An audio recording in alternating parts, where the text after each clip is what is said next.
Larkspur Gulch, Wyoming Territory, in the year 1876, was a place that bled dust.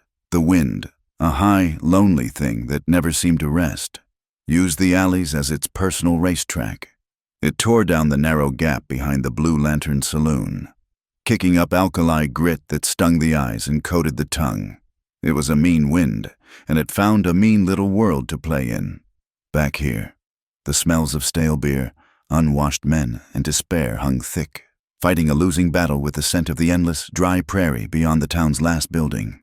A single lantern, its glass smoked black on one side, swung from a rusty hook. It spit and sputtered, its flame a weak, yellow smear against the encroaching dark of evening. The wind bullied this flame, making the shadows leap and twitch, and in that frantic, uneven light, the metal gleamed. It was a length of logging chain, the kind used for dragging timber, not for securing a person, but secured a person it was. The final link was padlocked to a heavy iron ring bolted into the saloon's rear wall, and the chain itself was wrapped and locked around the slender wrist of a young woman. Her name was Mira Talbot, and she was 23 years old. She sat on an overturned crate, her back pressed against the rough sawn planks of the saloon. The dress she wore was little more than coarse burlap, torn at one shoulder, revealing skin mapped with grime and the shadow of a bruise. Her hair was a dark, tangled mess, but her face was the real story. Her eyes, fixed on the mouth of the alley, were a deep, defiant brown. They were not the eyes of the vanquished. They were the eyes of a creature caught in a trap, one that was still calculating the strength of the steel, not one that had given up to it. The chain had rubbed her raw. A dark, ugly circle of bruised and broken skin marked her wrist, a testament to long nights of forced servitude, of being tugged and pulled like an animal. But she did not look at it. She did not cry. She watched, and she waited, and she hated. From the saloon's back door, a fresh cloud of foul smoke rolled into the alley. Royce Billings, owner of the Blue Lantern, stepped out, jamming a half-smoked cigar into the corner of his mouth. He was a large man, soft in the middle but with a brutal set to his jaw. He looked at Mira as a man might look at a lame horse he was figuring to sell for glue. "Make sure she don't get any ideas." Billings grunted to the two hard cases leaning against the opposite wall. They were the kind of men who drifted into towns like Larkspur Gulch and stayed. Men with no past they'd admit to and no future they were planning for. Billings stepped over to Mira, the lantern light catching the greasy shine of his pomaded hair. He pulled a folded piece of paper from his vest pocket and waved it in her face. "This here," he said, his voice a wet rasp, "says you owe me $200. Your old man's debt, and now it's yours." Mira's eyes lifted to his. "It's a lie," she said. Her voice was low, rough from disuse. "The paper is forged. My father owed you nothing." Billings laughed, a sound like gravel turning in a bucket. "Don't matter what it is. It's what Sheriff Dre says it is, and right now, your saloon property." He leaned in, the cigar smoke making her flinch. "There's a wagon train heading west come sunup. They're always looking for laundry girls, or whatever. I figure you'll fetch a fair price. Might even clear your debt." The threat hung in the air, as real and ugly as the chain on her wrist. To be sold to a wagon train was a fate worse than this alley. It was a slow death, passed from man to man until she was used up and left in a shallow grave somewhere on the trail. Mira turned her head, looking away from him, back toward the dark mouth of the alley. She would not give him the satisfaction of her fear. It was then that the shadows at the alley's entrance deepened, resolving into the shape of a man and a horse. The horse, a tall bay, shifted, its harness leather creaking. The man stood beside it, his hand resting on its neck. He was just a silhouette against the fading light of the street beyond. But his stillness was more commanding than Billings's bluster. He took 2 steps forward, and the lantern light found him. He was tall, leaner than Billings, with a hard-boned face that looked carved from the same rock as the nearby hills. He wore a rancher's worn coat, and his hat was pulled low. This was Eamon Ridge, owner of the Ridgewater Ranch, a man of 36 years who looked older, He was a widower, a man who had buried his wife and young son just last year when the smallpox tore through his land, leaving nothing but silence and a house too big for one man. He looked at Billings, then at the men, and finally, his eyes settled on Mira. He saw the chain, the bruise, the defiant tilt of her chin. His face, etched with his own grief, remained impassive, but his eyes, a clear, cold gray, took in the entire scene with a quiet, thorough inventory. The alley went silent, save for the incessant wind. Even Billings seemed thrown off by the newcomer. Eamon Ridge kept to himself, rarely came to town, and was not a man known for saloon business. Eamon walked forward, his steps measured and silent on the packed dirt. He stopped at a stack of empty barrels that stood between him and Billings. With one hand, he reached into his coat and produced a set of heavy, custom-made bolt cutters. They were black iron, oiled and menacing. He placed them on the barrel lid with a solid, definitive thud. With his other hand, he produced a heavy leather pouch. He loosed the drawstring and upended it. A stream of gold and silver coins poured onto the barrel, a small mountain of money that glittered wetly in the lantern light. It was far more than $200. He pushed the pile of coins toward Billings with one finger. Then he spoke, his voice as quiet as his arrival, but carrying in it a weight that cut through the wind. "I don't buy people," Eamon Ridge said, his gray eyes fixed on Billings. "I buy freedom." Billings stared at the money, his piggish eyes wide, then shot a nervous glance at Eamon's face. He licked his lips, his greed warring with his surprise. "Now, Ridge, this ain't your affair. This is a legal matter, a debt." "Is it?" Eamon's voice did not rise. Before Billings could answer, another set of footsteps echoed from the street. Sheriff Caleb Dre stepped into the alley, hooking his thumbs in his gun belt. He was a man who wore his badge as a convenience, not a conviction. He tipped his hat, a gesture that was meant to look official. "Evenin', gentlemen. Royce, Mr. Ridge." He squinted at the scene, the money, the cutters, the girl. "Seems we have a disagreement." "No disagreement, Sheriff," Billings said, his confidence returning now that the law was present. He gestured at the IOU in his hand. "Just collecting on a debt. This girl is my property until it's paid." Dre nodded slowly, thoughtfully, as if weighing a complex point of law. Then his eyes met Billings, and he gave a short, almost invisible nod. He turned his gaze to Eamon. "The law is the law. Ridge, Billings has a paper. Unless you're here to pay the lady's debt in full, I suggest you move on." "He wants his protection fee," Mira said, her voice cutting, sharp. Dre's head snapped toward her. "You'll be silent, girl, or I'll silence you." Eamon's hand, which had been resting near the cutters, did not move. He looked at Dre, and his eyes were flat. "You've made your choice of who you serve. Sheriff, it's not the law." The tension in the alley was a physical thing. A coiled wire pulled taut. Dre's hand hovered near his holster. Billings' goons straightened up, suddenly interested.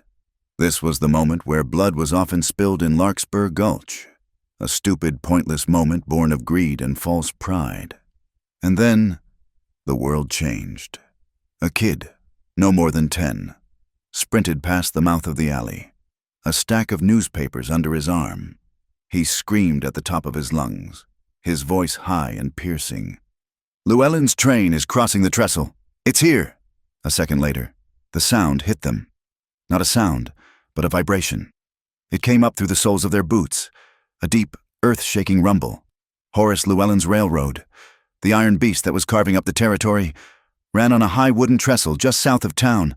The ground itself, the very planks of the saloon, began to thrum with the passage of 10,000 tons of steel and steam. It was the perfect distraction. In the second that all eyes, even Dre's, flickered toward the source of the noise, Eamon moved. He was not a flashy man, but he was fast. His hand closed over the bolt cutters. His other hand snatched the length of chain that snaked from Mira's wrist to the wall. He pulled the chain taut. Mira cried out, not in pain, but in surprise. as she was yanked forward off the crate. Snap! The sound of the cutters shearing through the iron padlock was sharp and final. It cut through the rumble of the train like a gunshot. Mira fell to her knees, the sudden lack of restraint throwing her off balance. The broken lock and a short length of chain clattered to the dirt. She stared at her hand, at the open loop of chain still on her wrist, and then, slowly, she pushed herself to her feet. Her legs were shaking, but she stood. She looked at Eamon, her dark eyes wide in the flickering light. She offered no thanks. She did not need to be saved. She needed to be free. "I walk on my own," she whispered, a promise to herself. "Get her!" Billings roared, his face purple as he realized what had happened. The two goons, finally understanding, lunged forward. They were too slow. Eamon was already moving. He grabbed Mira by the arm, not gently, but not cruelly. It was a grip of pure, urgent purpose, and pulled her toward his horse. The bay, trained for chaos, stood its ground, with one powerful move. Eamon swung into the saddle and, in the same motion, reached down, encircled her waist, and hauled her up onto the horse, seating her sideways in front of him. She was light, like a bundle of sticks, and he could feel the frantic hammering of her heart against his chest. One of the goons raised a pistol. "Don't shoot!" Dre yelled, not wanting a gunfight in his town, but his voice was lost. Eamon didn't wait to see if the goon would listen. He already had his own revolver out. He didn't aim at the man. He aimed at the light. His pistol cracked once. The bullet struck the metal hook holding the lantern. The lantern, its glass shattering, fell to the ground and extinguished. The alley was plunged into absolute darkness. "Ride!" Eamon's voice was a low command in her ear. He spurred the bay. The horse sprang forward, a powerful, driving lunge that threw Mira back against Eamon's chest. He held her tight as they exploded from the alley's mouth onto the main street. Chaos erupted behind them. Shouts, the sound of men tripping over barrels in the dark. "Stop him! Stop that horse!" Dre's voice, now full of panic and rage. They clattered onto the wide, dusty street. The town was alive with the sound of Llewellyn's train, a rhythmic chug-chug-chug that provided a soundtrack to their escape. As they galloped past the small white church on the edge of town, its bell began to ring, a frantic, clanging alarm pulled by a startled sexton. They rode hard. The three sounds: the train, the bell, the horses' pounding hooves blending into a symphony of escape. Mira clutched the saddle horn, the wind tearing at her hair, whipping it across Eamon's face. Behind them, Sheriff Dre stood in the street, his gun finally in his hand, firing uselessly into the massive cloud of dust their horse had kicked up. His curses and his bullets were swallowed by the Wyoming night. The pounding rhythm of the horse's hooves slowed, changing from a desperate, earth-eating gallop to a heavy, blowing walk. The bay was lathered, its breath coming in great, steaming clouds in the cooling air. The frantic church bell had faded 5 miles back, and the rumble of Llewellyn's train was now just a distant vibration on the edge of hearing. The vast, open prairie had swallowed them whole. Eamon Ridge did not ride for his ranch. He cut west, toward the breaks, and guided the horse down a steep game trail into a dry arroyo. Above them, looming against the bruised purple of the twilight sky, was a skeleton of wood, an old, abandoned trestle bridge, a failed spur of a forgotten railroad line. The wind moaned as it passed through the rotting timbers, a different sound from the alley. This was a larger, emptier loneliness. He reined the horse to a halt beneath the relative shelter of the structure. He swung his leg over the saddle and dropped to the ground, his boots making a soft sound in the sand. For a moment, he just stood, letting the horse catch its wind. Then he turned to Mira. She hadn't moved. She sat stiffly, her knuckles white where she gripped the saddle horn. The broken length of chain on her wrist swung with the horse's movements, a dull, metallic chime. Eamon reached up. His hands were large and calloused, and he placed them at her waist. His grip was impersonal, strong, and sure.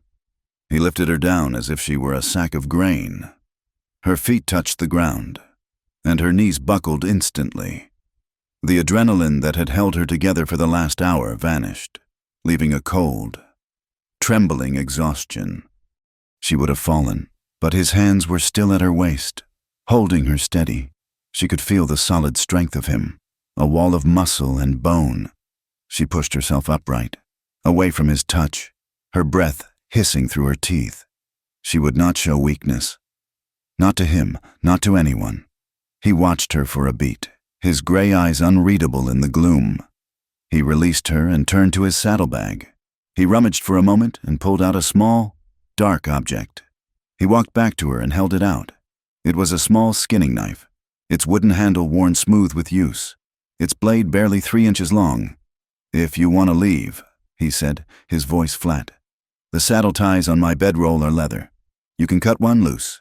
Head north, the Big Star. You'll hit the Cheyenne Pass in 2 days if you walk fast." Mira looked at the knife, then at his face. This was a test, or a trap, or something else she didn't understand. She took the knife. The handle was still warm from his body. She held it, her fingers curling around the wood, but her hand stayed at her side. The heavy, broken chain on her other wrist felt 100 times heavier than the small blade. Her shoulders, which had slumped in exhaustion, pulled tight again, rigid as fence wire. "Am I indebted to you?" she asked. Her voice was a rasp, but the question was sharp. It was the only question that mattered. She had traded one master for... What Eamon's gaze didn't waver. He had expected the question, "No." The word was absolute. It hung in the air, displacing the sound of the wind. "You're free," he continued, as if stating a fact about the weather. "But I have a proposition. A storm's coming in, a bad one. I have a barn full of freshly cut hay, and the dryer is running. If that fire goes out, or if it flares and burns the barn down, I lose my entire winter feed." He gestured to the sky. The clouds, which had been high and thin, were now a low, roiling mass of charcoal gray, moving fast. "I need a person to watch the fire, to feed it, but not too much, to keep it steady until the storm passes. My foreman, Jonah, he's good, but he's out with the herd." Mira's mind worked fast, calculating. This was not a rescue. It was a negotiation. She looked at the torn burlap of her dress, at her bare feet, which were already cut and bleeding from the alley. She was free, but she was free to die on the prairie. Freedom, she knew, was a different thing from survival. "One night," she said, testing the boundaries. "One night of watching a fire. What's the pay?" A flicker of something not amusement, but perhaps respect touched the corner of Eamon's mouth and vanished. "A horse, not my bay, but a good mare, one with sense, a pair of boots that fit, and a new dress, from the store. Not this." He nodded at her burlap. It was too much. A horse alone was a fortune. She narrowed her eyes. "Why?" "Because I need my hay," he said simply. "And because I paid a damn sight more for your freedom back in that alley. I'm just protecting my investment." He was lying. It was not a good lie. He had not been protecting an investment. He had been ending a scene he couldn't stomach. But the lie gave her a foundation. It made the transaction real, hard-edged, and safe. A bargain, not a kindness. She could understand a bargain. Kindness was a weapon she didn't know how to defend against. "One night," she agreed. "A horse, and the boots. And the dress," he insisted, a strange, hard note in his voice. "No paper, just a word." "My word," she said, tasting it. It was a long time since her word had meant anything, as if summoned by their agreement. A deep, guttural rumble vibrated through the arroyo. It was not the coming storm. It was the train, Llewellyn's train. Having crossed the trestle, was now thundering through the long valley 2 miles to the east. A plume of black smoke, visible even in the dying light, smudged the sky. The sound hit Mira like a physical blow. She flinched, her hand instinctively going to her shoulder, to the torn fabric. The railroad. It had always been the railroad. It was railroad men who had trapped her father in a poker debt. It was a railroad foreman who had taken that debt and turned it into indentured servitude. She had been sold and traded among the track-laying camps for a full year, a ghost in burlap, passed around to mend clothes and other things, until she had landed in Billings's saloon. The train was the sound of her captivity. Eamon saw the reaction. He saw her face pale, saw her knuckles whiten on the knife she still held. And then, their eyes met, really met. For the first time without the chaos of the escape. They stood there for a long, silent moment. Two strangers under a dead bridge. He saw the fire in her, the core of unshattered pride beneath the grime and the fear. He saw a mirror of his own loss, a different kind of emptiness, but one just as vast. She saw him. She saw the deep lines etched around his eyes, the permanent shadow in their gray depths. This was not a white knight. This was a man who had lost everything that mattered and was now just going through the motions of living. There was no pity in his gaze, and she was grateful for it. Pity was just a sweeter-tasting poison. There was only a cold, hard recognition. He was the first to look away. He turned back to the saddlebag. "It will be cold," he said, his voice quiet. He pulled out a folded bundle. It was a jacket, dark wool, lined with thick, cream-colored sheepskin. He held it out to her. It was small, too small for him. It was a boy's jacket, maybe for a boy of 12 or 13. Mira stared at it. She knew, with a sudden, terrible certainty, whose it was. This was the son, the one lost to the smallpox. This was not a piece of clothing. It was a relic. "Take it," he said, and his voice was rougher now. Impatient, she reached out with a trembling hand and took it. The wool was soft, the leather of the collar worn. She could smell it, not dust or horse, but cedar, and a faint, lingering scent of lye soap. It was the smell of a home. She hesitated, then pushed her arms through the sleeves. The jacket was warm from the saddlebag. It enveloped her. The sleeves were a little short, the shoulders a bit wide, but the warmth was immediate, sinking through the thin burlap, through her skin, deep into her bones. It was a warmth so profound, so sudden. It felt like a brand. She pulled the collar up, and the soft sheepskin touched her cheek. Her throat closed. She swallowed, hard, fighting a stinging in her eyes she had not felt in years. She had survived beatings, starvation, and the constant, grinding terror of Billings. But this one small act of impersonal, practical warmth, it was devastating. The agreement was made. She was free to leave at dawn. But for tonight, the woman with the chain and the man with the ghost in his eyes were allies. A sharp crack echoed from the timbers above them. It was not the bridge settling. It was a sound like a gunshot. Then another, and another. A piece of ice, the size of a marble, struck the sand at her feet. Then another. "Get to the horse," Eamon ordered, grabbing the bridle. The sky tore open. It was not rain. It was a violent, premature hailstorm.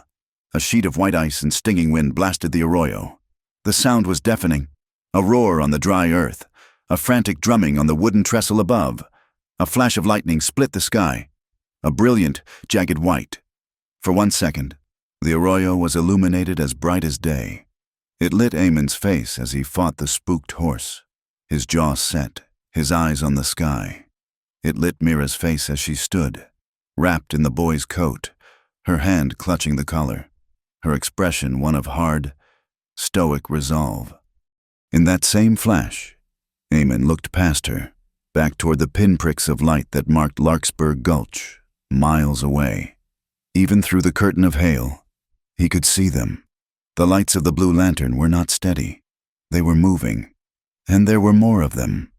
Torches. They were spreading out from the center of town. "He's gathering men," Eamon said, his voice barely audible over the roar of the ice. Mira looked, too. She saw the frantic, angry lights. Royce Billings was not a man to let an investment go. The storm was their cover, but it was also a cage. They were trapped, together, between the wrath of the heavens and the malice of men. The ride to Ridgewater Ranch was a brutal, silent battle against the elements. The hail, which had begun as a shocking assault, turned into a driving horizontal sleet that froze them both to the bone. Eamon rode the bay hard, not toward the main road, but through a series of low-lying creek beds and high, sage-covered ridges. He knew this land as he knew the lines on his own hand. Mira sat in front of him, a rigid, shivering weight, her back pressed against his chest. She held the boy's coat closed with one hand, the other gripping the saddle horn, the broken chain on her wrist a dull, cold weight. Ridgewater itself was not a place of comfort. It was a place of work, hunkered down in a small valley, built of raw timber and grit. The main house was dark, but a low light burned from the long, low-roofed barn. Eamon didn't stop at the house. He rode the bay straight into the barn's wide central aisle, the massive doors sliding shut behind them, cutting off the howl of the wind. The silence that fell was immediate, broken only by the horses' heavy breathing and the sound of nervous lowing from the penned cattle. The air was thick with the scent of damp straw, warm animals, and something else, a dry, toasting smell. From the far end of the barn, a rhythmic, metallic creak squeak echoed. It was the sound of a fan, turning slowly, relentlessly. Eamon swung down from the saddle. He reached up for Mira, his hands going to her waist. This time, when her feet touched the dirt floor, her legs held. She stood, shaking, but she stood. "The dryer," he said, his voice low, nodding toward the toasting smell. "The hay crop." He disappeared into a tack room and returned with a bundle of clothes. They were not a woman's. They were a pair of canvas trousers, worn soft, and a flannel shirt. "They'll do," he said. He gestured to a set of empty stalls. "I have to see to the fire." He left her. She did not need to be told to change. The burlap dress was a wet, cold shroud, a symbol of her captivity. She stepped into the darkness of a stall. The boy's jacket. She kept on.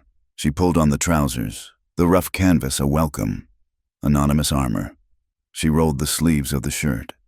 From the floor, she picked up a piece of discarded baling twine and, with fierce, practiced motions, bound her tangled hair at the nape of her neck. When she stepped back into the lantern light, she was no longer Mira Talbot, the saloon's property. She was just a figure, lean and angular, ready for work. She found him in a lean-to built against the barn's foundation. A large, brick-lined firebox was roaring, but it was making the wrong sound. It was choking. Thick, acrid smoke poured back into the room. "The damper," Eamon said, his voice tight with frustration.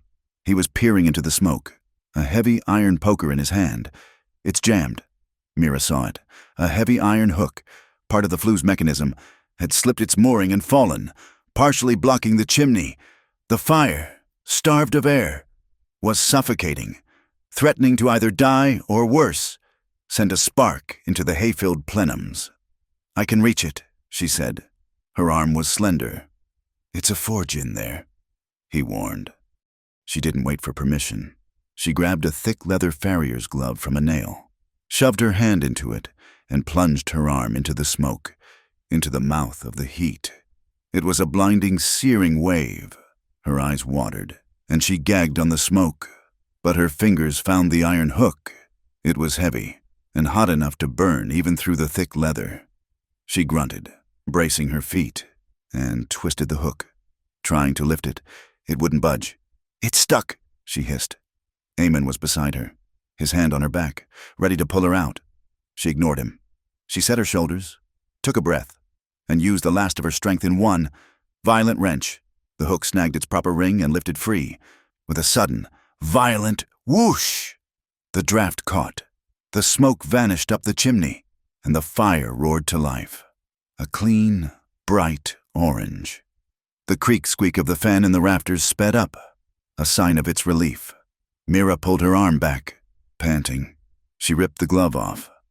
Her hand was fine, but the heat had been so intense it had licked up her arm. Past the glove's cuff, a bright, angry red patch, a hand's width broad, marked her forearm. A blister was already rising. She stared at it, not with pain, but with a strange sense of detachment. She had saved the hay. She had held up her end of the bargain. Eamon said nothing. He walked to the water barrel, pumped cold water over a clean rag. and came back. He didn't try to touch her. He just handed her the rag. She wrapped it around her arm, the cold so sharp it was its own kind of pain. "Thank you," he said. It was not praise. It was a statement of fact. And so, their night began. A silent partnership. Eamon left her to tend the fire, to feed it split pine, one log at a time, keeping the heat steady. He went to the center of the barn, lit another lantern, and took a saddle from a rack. The saddle, she saw, was torn, the stitching on the seat pulling loose. He sat on a stool, took out an awl, a needle, and a long thread of sinew. He bent his head to the task, his large, rough hands suddenly precise. 4 hours. That was their world. The barn, the sound of the wind outside, the steady creak squeak of the dryer fan, the crackle of the fire, and the rhythmic push-punch-pull of Eamon's needle through the thick leather. They were two people, working. They communicated in the language of small actions. When she shivered, he nodded toward a stack of blankets. When the fire needed a heavier log, he was there to lift it, his eyes meeting hers in a brief, shared understanding before he returned to his mending. Sometime after midnight, the main barn door slid open, letting in a blast of cold air. A man stood silhouetted against the dark. He was stocky, bearded, and wore a heavy slicker. He stamped his feet and cursed the weather. Then he saw Mira. His eyes, small and suspicious, darted from her to Eamon. This was Jonah Pike, the foreman. "Boss," Jonah said, his voice a low rumble. "What in hell is this?" "This is Mira," Eamon said, not looking up from his stitching. "She's watching the fire." Jonah Pike's gaze was heavy, and not a little hostile. He looked at the trousers, the fierce set of her jaw, the way she'd held the wet rag on her arm. "I rode past town. Billings is on the warpath. He and Dre are raising a posse, yelling about a stolen debtor." He spat a stream of tobacco juice onto the dirt floor. "You brought this here. Eamon, she brings trouble." Eamon finished a stitch, pulled it taut with a sharp zip of the sinew. He set the needle down. He looked up, his gray eyes catching the lantern light. "Trouble's been living here since we went silent. Jonah." His voice was quiet, but it filled the barn. It was trouble when Dre started demanding protection fees for the county line. It was trouble when Billings put that chain on her. We just didn't have the decency to name it. Now it has a name. "Get some coffee. Jonah, you're on watch." Jonah stared. Then the hard set of his shoulders eased. He grunted, a sound of reluctant acceptance, and moved toward the house. The dawn came cold and clean. The storm had passed. Mira had not slept. She walked out of the barn, her arm a dull, throbbing ache. Her bargain was done. She was free to go, but she had no shoes and no horse. She saw a section of fence near the creek, smashed by the hail. A downed tree limb had broken the top 2 rails. She didn't wait to be asked. She found the post hole digger and a pry bar. She knew how to work, knew how to use leverage to make her slight weight do the work of a man. She selected dry oak rails from the wood pile, not the green pine. She understood the properties of wood, the way to set a post so it would hold against the frost. It was knowledge from a life of hard labor, a life lived outside the soft protections of a home. When Eamon and Jonah came out, she was tamping the last bit of earth around the new post. The line was straight, tight, and strong. Eamon watched her. Then he nodded toward the far pasture. The cattle, spooked by the storm, were scattered. "Takes all day to round them up," Jonah grumbled. Mira walked to the large metal water trough. She picked up a small rock. She began to tap a rhythm against the side of the trough. A quick 3-beat pattern, then a pause. Tap, tap, tap. Pause. Tap, tap, tap. Jonah looked at her as if she were insane, but Eamon stilled. From half a mile away, a red steer lifted its head. Then another. "What's that?" Eamon asked. "Railroader's trick," Mira said, her eyes on the horizon. She kept tapping. "The water wagons on the line, they'd beat a drum, taught the mules and the oxen to come to the sound. The sound means water." And, as she tapped, from all over the valley, the scattered herd began to turn. In ones and twos, Then, in a steady stream, they began to walk toward the trough, their heads low, following the sound. That evening, the work was done. Mira sat on the top step of the ranch house porch, her debt paid. Eamon had left her alone. She took out the small skinning knife he had given her in the arroyo. He had not asked for it back, and she had not offered it. Her old shoes, the ones she'd been wearing in the alley, were worthless, the soles hanging by threads. She began to cut the leather uppers, trying to fashion them into a kind of wrap for her feet. She stuffed them with dry straw from the barn. The front door opened. Eamon came out. He didn't look at her. He placed a pair of sturdy, high-laced boots on the porch plank beside her. They were not new, but the leather was oiled, and the soles were thick. "They'll fit," he said. He did not say, "Here is your payment." He did not say, "a gift." He stated a fact, honoring the hard-edged bargain they had made. She slid her bare, cut foot into the first boot. The leather was stiff, but it held her. She put the other on. She stood up, lacing them tight. They fit. She felt the solid ground beneath her. She looked up. A giant cottonwood tree stood in the front yard. It was late in the season, and it was shedding its seeds, thousands of white, feathery tufts drifting on the evening breeze. She watched one land on the porch rail. She thought of the chain in the alley. She thought of the heavy iron ring in the wall. She looked down at the solid boots on her feet. She made a promise. Not to Eamon, but to herself, to the dying light. "No one chains me again?" As if in answer, a sound drifted from the high, dark ridges that bordered the ranch. A high, lonely howl that was answered by another, and then another. A wolf pack, on the hunt. It was the sound of the wilderness, of survival. And in the shared cold air, it pulled the two people on the porch, the man who had lost his world and the woman who had never had one, a fraction closer. The mare Eamon had given her was a solid, dun-colored animal with a calm eye. The boots were snug. The bargain was complete. Mira should have been riding north, toward the pole star, toward a new life. But she had not slept. She had sat on the porch, watching the stars wheel over the dark, silent ridges, the small skinning knife in her hand, the memory of the cold, oiled metal of the chain a ghost on her wrist. She could not run, not just because of the girl she had been, but because of the other names she knew must exist. She was one. How many others before the sun had even thought about rising, while the ranch was still wrapped in a cold, blue-black mist? She saddled the mare. Eamon was there, standing by the barn door, a mug of coffee in his hand. He had known she was not sleeping. He had been waiting. He watched her check the cinch, his face an unreadable mask in the gloom. She did not offer an explanation. He did not ask for one. She just swung into the saddle, the new leather creaking. She was not the same woman who had been dragged, half-naked, from an alley. The canvas trousers, the boots, the solid weight of the horse beneath her. They were an armor. She turned the mare south, back toward Larkspur Gulch. "He'll have men watching the street," Eamon said, his voice quiet. "I'm not using the street." She replied. She saw him nod. Once, a short, sharp dip of his chin. He turned and went back inside the barn. She rode out. She did not look back, so she did not see him emerge seconds later, leading his own tall bay, and follow at a distance. A shadow moving through the pre-dawn hills.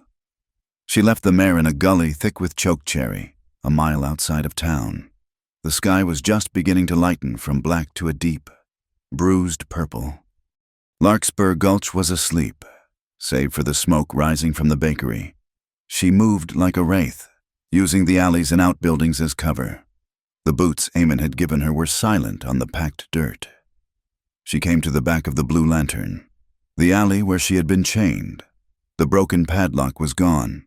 The heavy ring in the wall was still there. She touched it, the metal cold as a grave. The back door, as she knew it would be, was unbolted. The swamped. A one-eyed man named Stitch was paid to clear the bottles and mop the floor before dawn, and he was too drunk or too lazy to ever lock it behind him. The saloon stank. It was a cavern of stale beer, old smoke, and cheap perfume.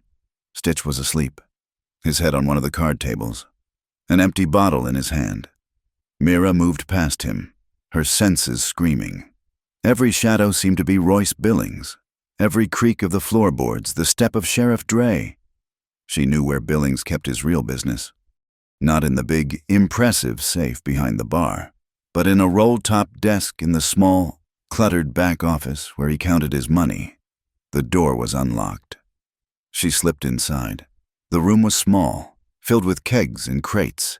The desk was against the far wall. The roll-top was down and locked. It was a cheap lock, meant to keep honest people out, not to stop a person who was no longer honest. She took the skinning knife from her boot. The blade was sharp. She slid it into the gap, found the tumbler, and jimmied it. With a sharp click, the lock sprang. She rolled the top up. The sound was like thunder in the silence. She froze. Stitch snorted in his sleep, but did not wake. Papers, stacks of them, invoices for whiskey, receipts for cigars, and one thick, leather-bound book, the debt ledger. Her hands were shaking, not from fear, but from a cold, vibrating rage. She opened it. She flipped past the names of local ranchers, of drunkards, of merchants, and then she found it. Her father's name. The entry was simple: debt $200, and beside it, a signature, Caleb Dre, witness, and beneath that, a stamped, embossed seal, the official seal of the Laramie County Court, and a flowing, elegant signature, Judge Harlan. It was a lie. The ink was too new. Her father had been dead for 6 months, but this looked as if it had been signed yesterday. And the seal, Dre's involvement made the forgery official. It was a perfect legal trap. A floorboard creaked in the hallway behind her. Mira spun, the knife coming up, its point aimed at the darkness. A woman stepped out of the shadows. She was wrapped in a thin, faded silk wrapper, her red hair unbrushed. It was Ivy Finch, the Saloon's lead singer, the one who sang the sad songs about lost love. "You're a damn fool to come back here, girl," Ivy whispered. Her voice was husky, ruined by smoke and whiskey. "It's all here," Mira whispered back, tapping the ledger. "The proof." Ivy let out a low, bitter laugh. "That," she said, pointing at the book. "That's just the bait. You think you're the first?" Ivy stepped closer, her eyes, dark with fear, darting to the door. "Billings don't make his money on whiskey. Honey, he's a broker, a goddamn broker." "Broker for who?" "For Llewellyn," Ivy hissed, the name a curse. "He finds the girls, the ones who drift in, the ones with no family, the ones no one will miss. He makes the debt. He gets Dre to sign the paper, and then..." "Then what?" Mira said, her blood running cold. "Then Llewellyn clears the debt. A man comes from the railroad, he pays Billings, and the girl, she gets transferred, sent to the work camps up north, the ones in the mountains, where the tunnels are." Ivy's face was pale. "No one ever comes back from those camps." Mira's stomach turned. She had been in those camps. She knew. "The real paper," Ivy said, pointing to a small, iron box bolted to the floor under the desk. "That's where he keeps the shipping receipts." Mira dropped to her knees. It was a simple lockbox. The skinning knife was too thick. She looked around, frantic, and found a metal letter opener on the desk. She jammed it into the lock, put all her weight on it, and twisted. The metal groaned, and the hasp popped open. Inside, there were no ledgers, just a thin stack of papers, waybills, bills of lading for railroad freight. She snatched them up. The first was for tools, the second for grain, and then she saw the third. It was a bill for supplies. Destination Llewellyn Tunnel Camp 5, scheduled for shipment 1 week from today. But it wasn't a list of supplies. It was a list of names. Mira Talbot, and beneath hers, 3 others. Sarah James, Eliza Penn, Chloe Bishop. God in heaven. Mira breathed. She looked at Ivy. "Do you know these names?" Ivy shook her head. "New girls, a farm family that lost their land. Just got into town 2 days ago." Billings must have moved fast. Mira folded the waybill and shoved it deep into the pocket of her canvas trousers. "You take that. You'll be signing your death warrant," Ivy said, her voice trembling. "He already signed it," Mira said. She looked at the paper again, her eyes catching a small, strange mark in the bottom corner.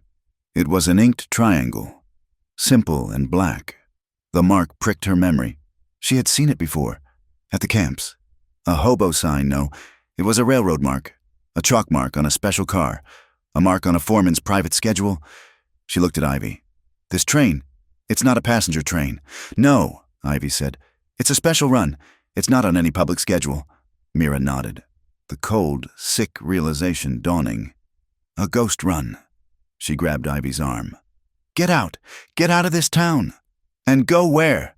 Ivy said, her face collapsing. "It's Llewellyn's world. Honey, we just die in it." Mira left her there. She slipped out the back door, into the alley, just as the first, weak, gray light of dawn touched the tops of the buildings. She ran. She did not stop until she reached the mare, her lungs burning, the paper in her pocket a block of ice against her skin. She rode back to Ridgewater, not as a shadow, but in the open, pushing the mare as fast as she dared. Eamon and Jonah were by the corral, drinking coffee. They saw her coming. She didn't bother with the reins. She slid from the horse's back before it even stopped, her new boots hitting the ground. She was covered in sweat and dust, her face a mask of pale, furious intensity. She marched past Jonah, straight to Eamon, and pulled the crumpled waybill from her pocket. She didn't hand it to him. She slapped it flat against his chest. "You bought my freedom," she said, her voice a low, shaking hiss. "Looks like you bought 3 more. Eamon's hand closed over hers, his eyes dropping to the paper. He unfolded it. Jonah moved in closer, curious. Eamon read the names. His face did not change, but the stillness that settled over him was not his usual, quiet grief. It was something new, something terrible. The skin around his mouth went pale. His jaw set so hard a muscle jumped in his cheek. His gray eyes, fixed on the list of names, went flat and dark, like chips of granite. Jonah, reading over his shoulder, saw the Llewellyn name at the top of the bill. He took a step back, as if struck. "Boss," Jonah said, his voice a low, urgent warning. "Boss, that ain't our fight. You know what this is?" He pointed to the name. "That's the railroad. That's not Dre. That's not Billings. That's like fighting the weather. They'll crush us. They'll take this ranch. Eamon, they'll take everything." Eamon did not look at Jonah. He did not look at Mira. He looked at the paper, slowly, deliberately. He folded it back into its original creases. He turned, his movements measured, and walked to the heavy oak workbench that stood outside the barn. He laid the small, folded waybill on the scarred wood. He looked at it. Then his eyes scanned the bench, and he picked up a heavy framing hammer. With a sound, a low, animal sound from deep in his chest, he raised the hammer high above his head and brought it down. The crash was explosive. He didn't hit a nail. He smashed the paper itself. He drove the hammerhead through the waybill, shattering the wood of the bench beneath it. A crater of splintered oak and torn paper. He stood there, his chest heaving, his hand still gripping the hammer's handle. It was not a repair. It was a vow. "We exposed Dre," Mira said, her voice the only sound in the sudden, ringing silence. "We get that ledger, and we get word to someone bigger than all of them." Eamon pulled the hammer free. The waybill was destroyed, but the act was complete. "Cheyenne," he said, his voice rough. "The U.S. Attorney in Cheyenne." "This paper is gone," Mira said. "We need proof." She thought for a second. "Doc Forrester. He hates Dre." Eamon nodded. Mira got back on the mare. She rode back to town. In the broad, open daylight, she found Doc Forrester, a cranky, white-haired man who smelled of carbolic acid. She didn't waste time. She told him. He looked at her, his old eyes sharp. "Tannic acid," he muttered. looking at the ink on a different receipt she'd grabbed. "And iron salts. Standard." He pulled a box from a drawer. "Just got this. Carbon paper. From Chicago." He worked for 10 minutes. His hand cramped, painstakingly tracing every word, every name, every number from the other invoices, creating a perfect copy of the waybills format. He made 3 copies. "This is a death warrant, young lady," he said, handing them to her. "For them or for you?" As she took the papers, her eyes landed on the triangle in the corner. "I know this," she whispered, the memory finally surfacing. At the camps, a foreman used it. It means no stop. The train doesn't stop at the regular depots. It doesn't get inspected. It's a ghost run. She rode back to the ranch as dusk settled, the purple copies tucked inside her shirt. She, Eamon, and a pale, grim-faced Jonah stood in the ranch house kitchen. The only light came from a single lantern. The only sound was the loud, relentless tick-tock of the wall clock. The clock began to chime. 8, 9, 10, 11, 12, midnight. The sound faded, leaving a silence that was heavier than before. "The waybill said shipment, 1 week," Mira said, her voice small but clear in the quiet room. "I got that paper this morning. That means we have 6 days. 6 days until that train takes those other 3 girls." The clock ticked, a sound like a hammer falling, over and over. Time was running out. 6 days. The words hung in the Ridgewater kitchen for 6 days, becoming a sentence, a ticking clock, a sharpening stone. The plan was forged in whispers and late-night arguments, pared down to its most basic, brutal elements. They could not fight Llewellyn. Not yet, but they could cut off his supply. They could break his local tools. They had to get the ledger, the one Mira had seen, the one that tied the forged debts to Sheriff Dre and the Saloon, and they had to get it out. The night of the autumn market was the only chance. It was the one night of the year Larkspur Gulch pretended to be a civilized town. Families came in from their homesteads. Vendors sold pies and cider, and the town council, in a fit of civic pride, paid for a fireworks display by the volunteer fire department. It was a night of noise, crowds, and distraction. The main street was a river of people, the air thick with the smell of roasting corn and damp, fallen leaves. The sun had just set, leaving a smear of blood red on the horizon. From the edge of town, the first firework went up with a hiss and a boom, scattering a handful of green and red stars against the violet sky. Mira and Eamon rode, not as a pair, but as 2 separate riders, melting into the throng of ranchers and farmers. They wore their hats pulled low, their faces shadowed. Mira had the dun mare, and Eamon rode the tall bay. They tethered their horses in a livery stable 2 streets over, not the main one, and paid a boy a nickel to keep quiet. They walked the rest of the way, separating, just 2 more shadows in the loud, festive dusk. They met again in the alley behind the Blue Lantern. The same alley. It was empty, the stink of it momentarily overpowered by the market's cooking fires. "He'll be busy," Mira said, her voice a low, tight wire. "He'll be in the main room, collecting money, acting the big man." "Jonah is at the south end of the alley," Eamon said, his voice just as low. He handed her a small, steel pry bar, thin enough to fit in her boot. "Doc Forrester is at the north end, with his wagon. They'll move when they hear our signal." "What's the signal?" "It'll be loud," Eamon said. Another volley of fireworks cracked overhead. A sharp, rolling thunder. This was it. "Ivy knows you're coming," Eamon asked. "Ivy knows it's time to sing," Mira said. They didn't go in the back. That door would be watched. They walked around, bold as brass, and pushed through the main bat-wing doors of the Blue Lantern. The saloon was a madhouse. It was packed wall to wall with men who had come to town with a week's pay burning a hole in their pockets. The smoke was so thick it was a physical fog, stinging the eyes.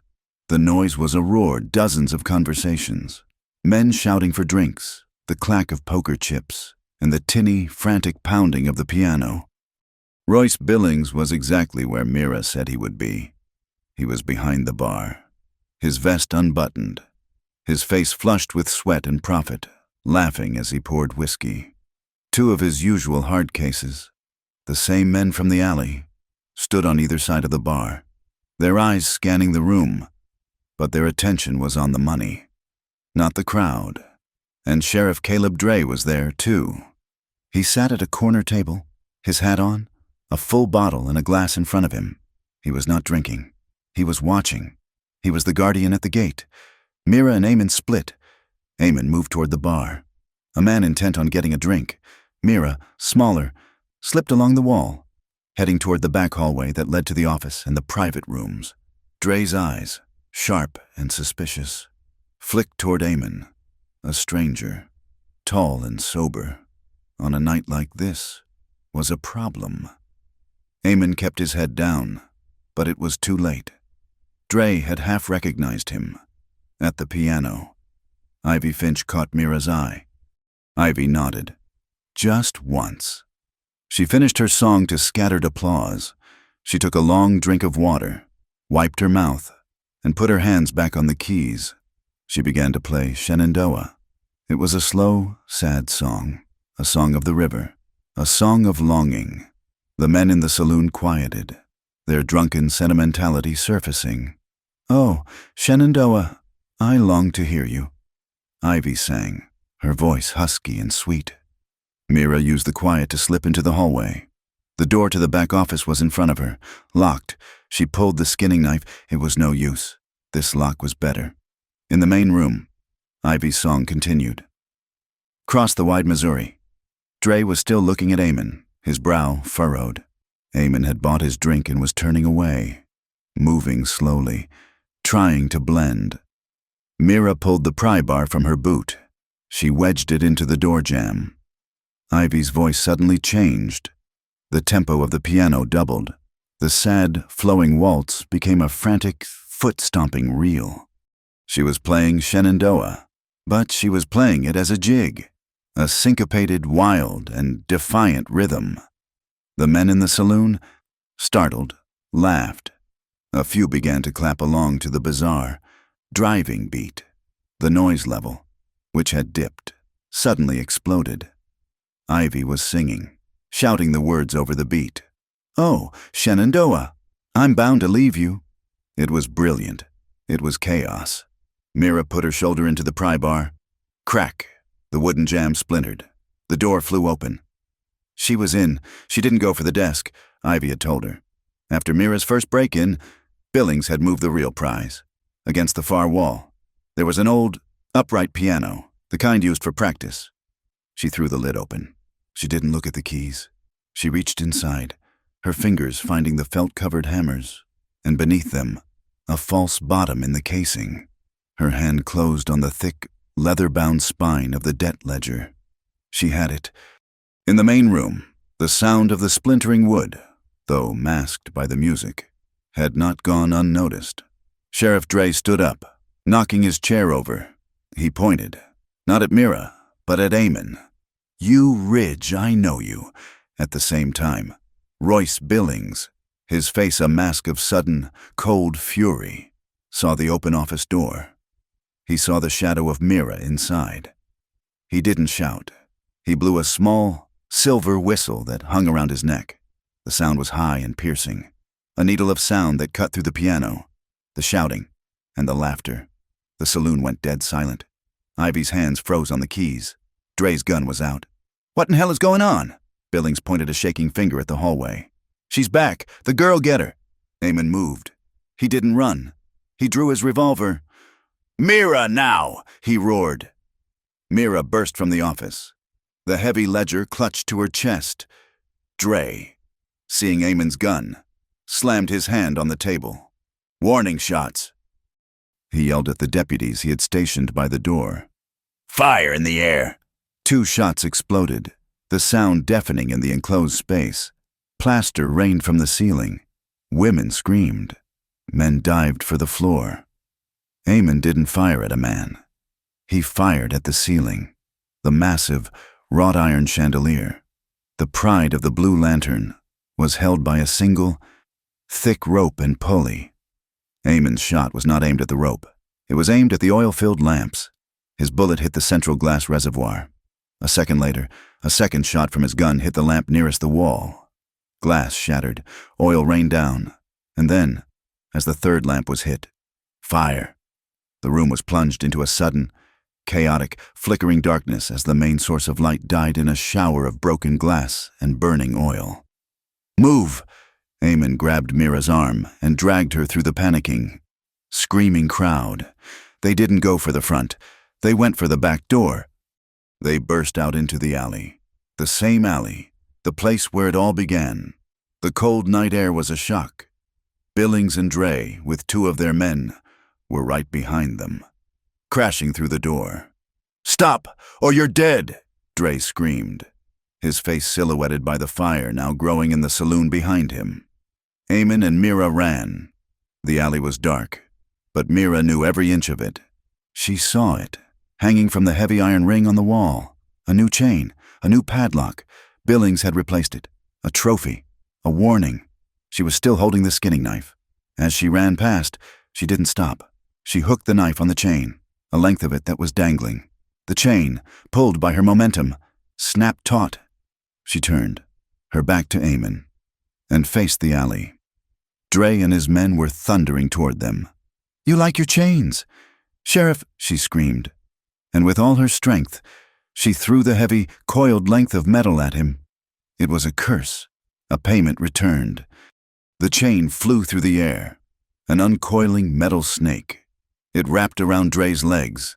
He bellowed in surprise and pitched forward, crashing into the dirt, taking one of his own men down with him. "Now!" Eamon yelled. A sound of thunder, not gunfire, hoofbeats. Jonah Pike, his face grim, drove a heavy buckboard wagon at a full gallop from the south end of the alley. He hauled on the reins, skidding the wagon sideways, a perfect, calculated move. It completely blocked the alley, a solid wall of wood. Billings and his last man, having scrambled over the fallen Dre, were momentarily trapped. "This way!" Eamon pulled Mira north. From the mouth of the alley, a new figure appeared. Doc Forrester. He was holding a heavy burlap sack. "Cover your face," the old man wheezed. He struck a match and lit a fuse on the bag. With a grunt, he threw it at the feet of Billings' men as they tried to climb the wagon. The bag exploded, not with a bang, but with a frum. A massive, sulphurous, acrid cloud of yellow-green smoke billowed out, instantly filling the alley. It was a homemade concoction, something the old doctor had cooked up. The sounds from behind the smoke were instantly gratifying. Choking, gagging, and screaming curses. "Go, you fools, go!" Forrester yelled, disappearing into the night. Eamon and Mira ran. They reached the end of the street, their lungs burning.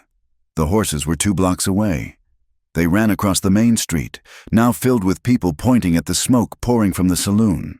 They ran down a side street, their escape route an old, rickety wooden bridge that crossed the deep, dry creek bed on the edge of town. They pounded onto the planks. The wood was slick with a late-night mist. Mira, her boots new, her legs exhausted, slipped. Her feet went out from under her. She fell, the heavy ledger flying from her grasp. She slid, crying out, her legs going over the edge of the bridgeless section. She was falling. A hand, hard as an iron band, clamped around her waist. Eamon hadn't even slowed down. He had seen her go. He grabbed her, his momentum pulling her back up, his arm a steel bar across her stomach. He hauled her up against him, lifting her from the ground. She was pressed against his chest, her face buried in his coat. He was holding her, half carrying her. She could smell the smoke from the saloon, the faint scent of rain on his wool coat, and the sharp, metallic tang of gunpowder. His heart was hammering against her cheek, or maybe it was hers. His breath was hot on her hair. For a second, just 1 second, they were frozen. 2 people clinging to each other in the dark, the roar of the fire and the shouts of the town behind them. He set her on her feet, but he didn't let go. He grabbed the ledger from the planks, shoved it back into her hands. "Don't let go," he growled. He half dragged, half carried her the rest of the way. They reached the horses. They didn't pause. They mounted, swinging up, and kicked the animals into a gallop. They did not take the main road. They cut south, into the open prairie, into the darkness that was their only friend. They rode for a solid mile before they stopped on a high ridge. They looked back. Larkspur Gulch was in chaos. The blue lantern was no longer just smoking. A new, bright light was visible. A second oil lamp. One of those hanging over the tables. Must have been toppled in the panic. Flames were now licking at the roof. Even from this distance, they could hear a high, thin sound. A sound of pure animal rage. Royce Billings, standing in the street, screaming his revenge at the night sky. Mira sat on the mare, her chest heaving. She looked down at the heavy book in her hands. She clutched it to her chest, a shield, a weapon, a verdict. She looked at Eamon, his face a hard, grim shadow in the starlight. "We're not done," she said. Her voice was not a whisper. It was low, hard, and full of a terrible, new promise. "We're not done." They rode for hours, not stopping, not speaking. They left the burning glow of Larkspur Gulch far behind, pushing the horses until the animals were heaving, their flanks dark with sweat. Eamon did not lead them back to the main ranch house. That would be the first place Billings and Dre would look. He cut east, toward the high, empty ridges that marked the boundary of his land, a place where no one ever went. The sky, which had been clear, turned on them. The wind picked up, a high, mournful shriek that tore at their clothes. It was the same wind that had met Mira in the alley, but out here it was a giant, and it brought the storm with it. First came the rain, not the cleansing hail of the other night, but a cold, driving, angry rain. Then came the thunder. It didn't just rumble, it cracked, an explosive, ground-shaking sound that made the horses scream. A bolt of lightning hit a ridge half a mile away, and the world went white, followed by the immediate, deafening slam of the thunderclap. "This way!" Eamon yelled over the roar. He led her to a place she had not seen, a small, dark shape huddled against a rock slide. It was an old, forgotten line shack, or perhaps a remote grain shed. Its roof half collapsed, its walls leaning. It was a ruin. But it was shelter. He forced the warped door open with his shoulder, the hinges screaming. He led the horses inside, their hooves clattering on the few remaining floorboards. The space was tiny, barely big inside. The rest was packed earth. It smelled of rat droppings, old hay, and the deep, cold stone of the mountain. Eamon unsaddled the horses, his movements fast and practiced in the dark. Mira slid from the mare, her legs giving way. She landed on a pile of rotted, dry straw, the heavy ledger still clutched in her hands. She set it down as if it were a sacred object, then wrapped her arms around herself. She was shaking. It was a deep, bone-rattling shiver that had nothing to do with just the cold. The adrenaline from the fight, the run, the fall from the bridge, it had all drained away, leaving a terrible, trembling void. Eamon worked quickly. He found a broken crate, smashed it with his boot, and used the pieces to build a small, careful fire in a ring of stones left by some long-dead shepherd. He added handfuls of the dry straw. It caught with a whoosh, a low, smoky, but blessedly warm flame. The tiny fire lit their refuge. The wind shrieked, whistling through the cracks in the plank walls. The rain hammered on the tin roof, a deafening, relentless drumming. They were in a small, noisy, fragile box, an island of flickering light in a world of absolute, violent chaos. Mira huddled closer to the fire, but she couldn't stop shaking. Her teeth chattered. Eamon watched her for a moment. His face, in the firelight, was a map of hard lines and shadows. He had a thick wool blanket in his bedroll. He unrolled it and walked over to her. She flinched as he knelt, her body tensing, her hand instinctively going to the knife in her boot. He stopped, his hands raised, showing the blanket. "It's just this," he said, his voice a low rumble beneath the storm. He didn't throw it. He moved slowly. He knelt beside her and unfolded the heavy, rough wool. He wrapped it around her shoulders, his movements impersonal. practical, but his hands were large, and the space was small. As he pulled the blanket snug, his thumb brushed the inside of her wrist, the place where she had been chained. The skin there was pale, a ghostly white circle against the grime, the new, healthy skin that had been protected from the sun. His hand paused. He looked at the mark, his thumb resting on it. His touch was so light it was barely there, but it burned her skin. He looked up, his gray eyes finding hers in the firelight. He saw the tremor she couldn't control. "Does it still hurt?" he asked, his voice quiet, almost lost in the rain. It was such a simple question. It broke through her defenses more completely than the fall from the bridge. She stared at him, at this man who had bought her freedom, who had fought beside her, who had saved her from falling. She didn't answer with a word. Slowly, she lifted her free hand. She did not pull away. She placed her hand over his, over the calloused fingers that rested on her wrist. His hand was warm, and hers was so cold. She guided his hand. She pulled it away from her wrist. She let it up her arm, over the boy's coat she still wore, up to her neck. She pressed his fingers against the pulse that was hammering, fast and frantic, just below her jaw. "This place," she whispered, her voice rough, her throat tight. "This place hurt more, when I thought I was just property. When I thought I was just a thing on a list." Eamon did not pull away.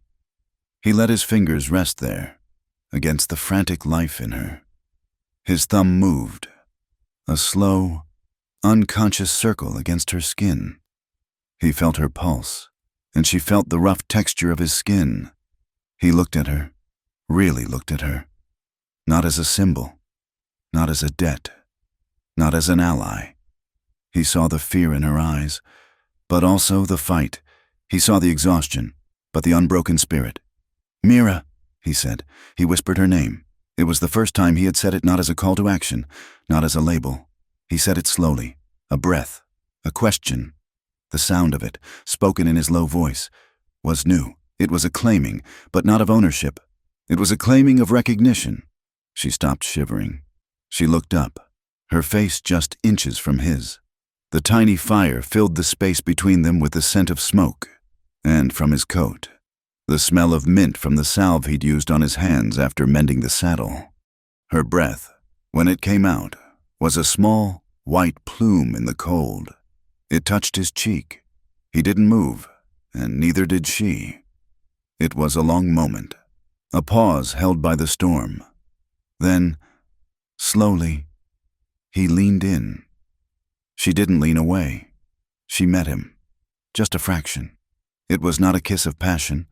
It was a kiss of profound, desperate, and terrified discovery.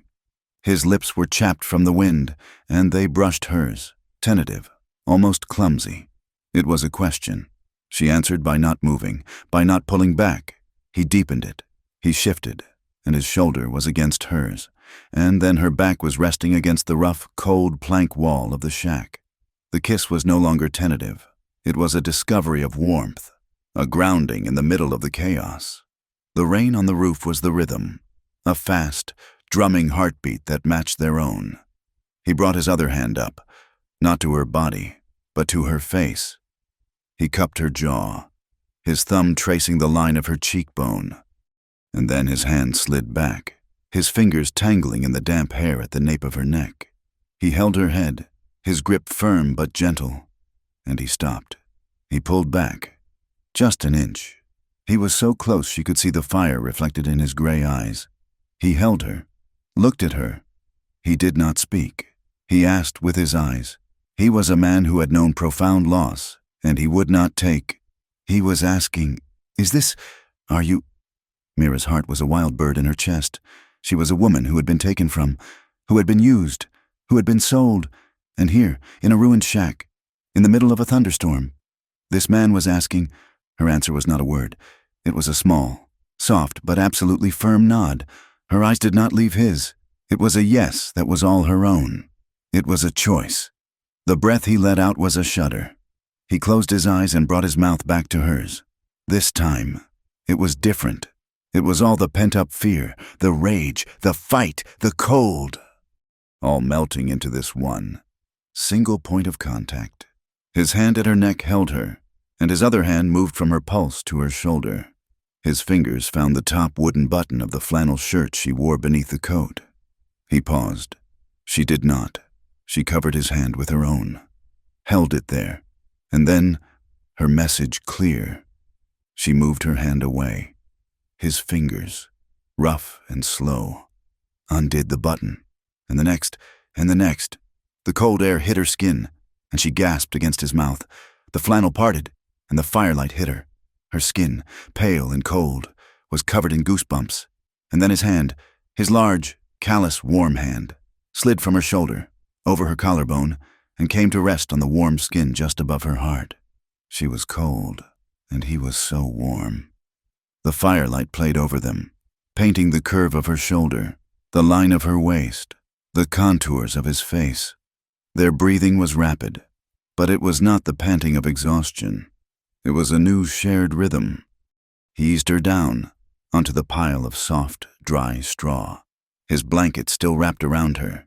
He followed, not on top of her, but beside her, shielding her from the drafty wall.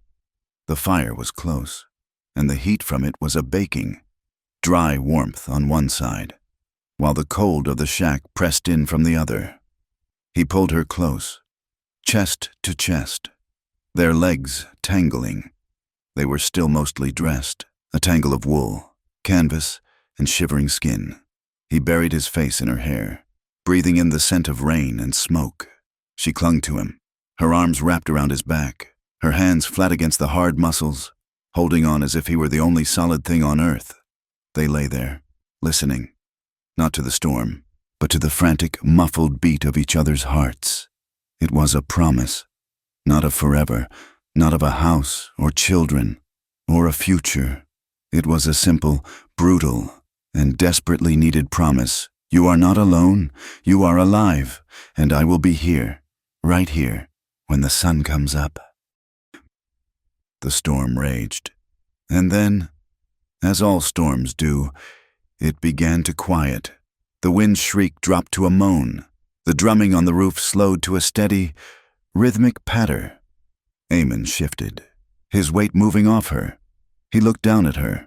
Her eyes were closed. Her face, in the fire's dying light, was streaked with soot and grime, but it was relaxed. For the first time since he had seen her, the hard, defiant lines were gone. She looked exhausted and young and safe. He reached for the blanket, which had fallen away. He pulled it up over her shoulder, up to her chin, tucking it around her as a man might tuck in a child. Her eyes opened. She looked at him. A small, slow smile touched the corners of her mouth. It was a weary, fragile, but real smile. She had been touched, and it had not been a violation. It had been a healing. She closed her eyes again, and this time, she slept. Eamon sat beside her, his back to the wall, and watched her. He fed the fire, stick by stick, straw by straw, keeping the cold at bay. Outside, the rain stopped. The wind, still blowing, began the slow work of drying the earth, of smoothing the mud, of sweeping away the frantic tracks of their horses. By morning, all traces of their arrival would be gone. Their secret, safe, belonging only to the dawn.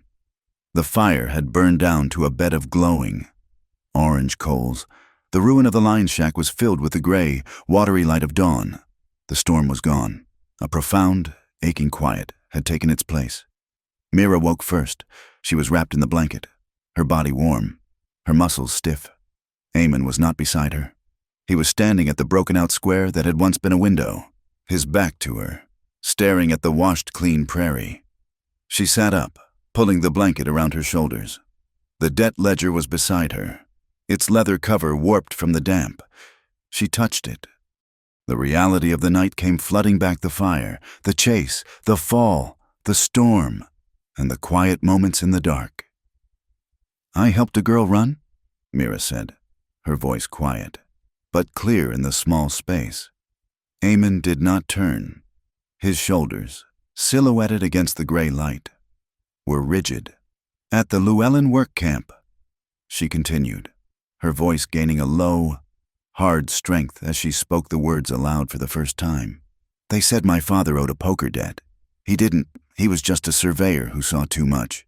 When he died, they transferred the debt to me. An indenture, they called it. She laughed, a short, bitter sound. It was just a chain with a different name. I worked, mending, washing, whatever they said.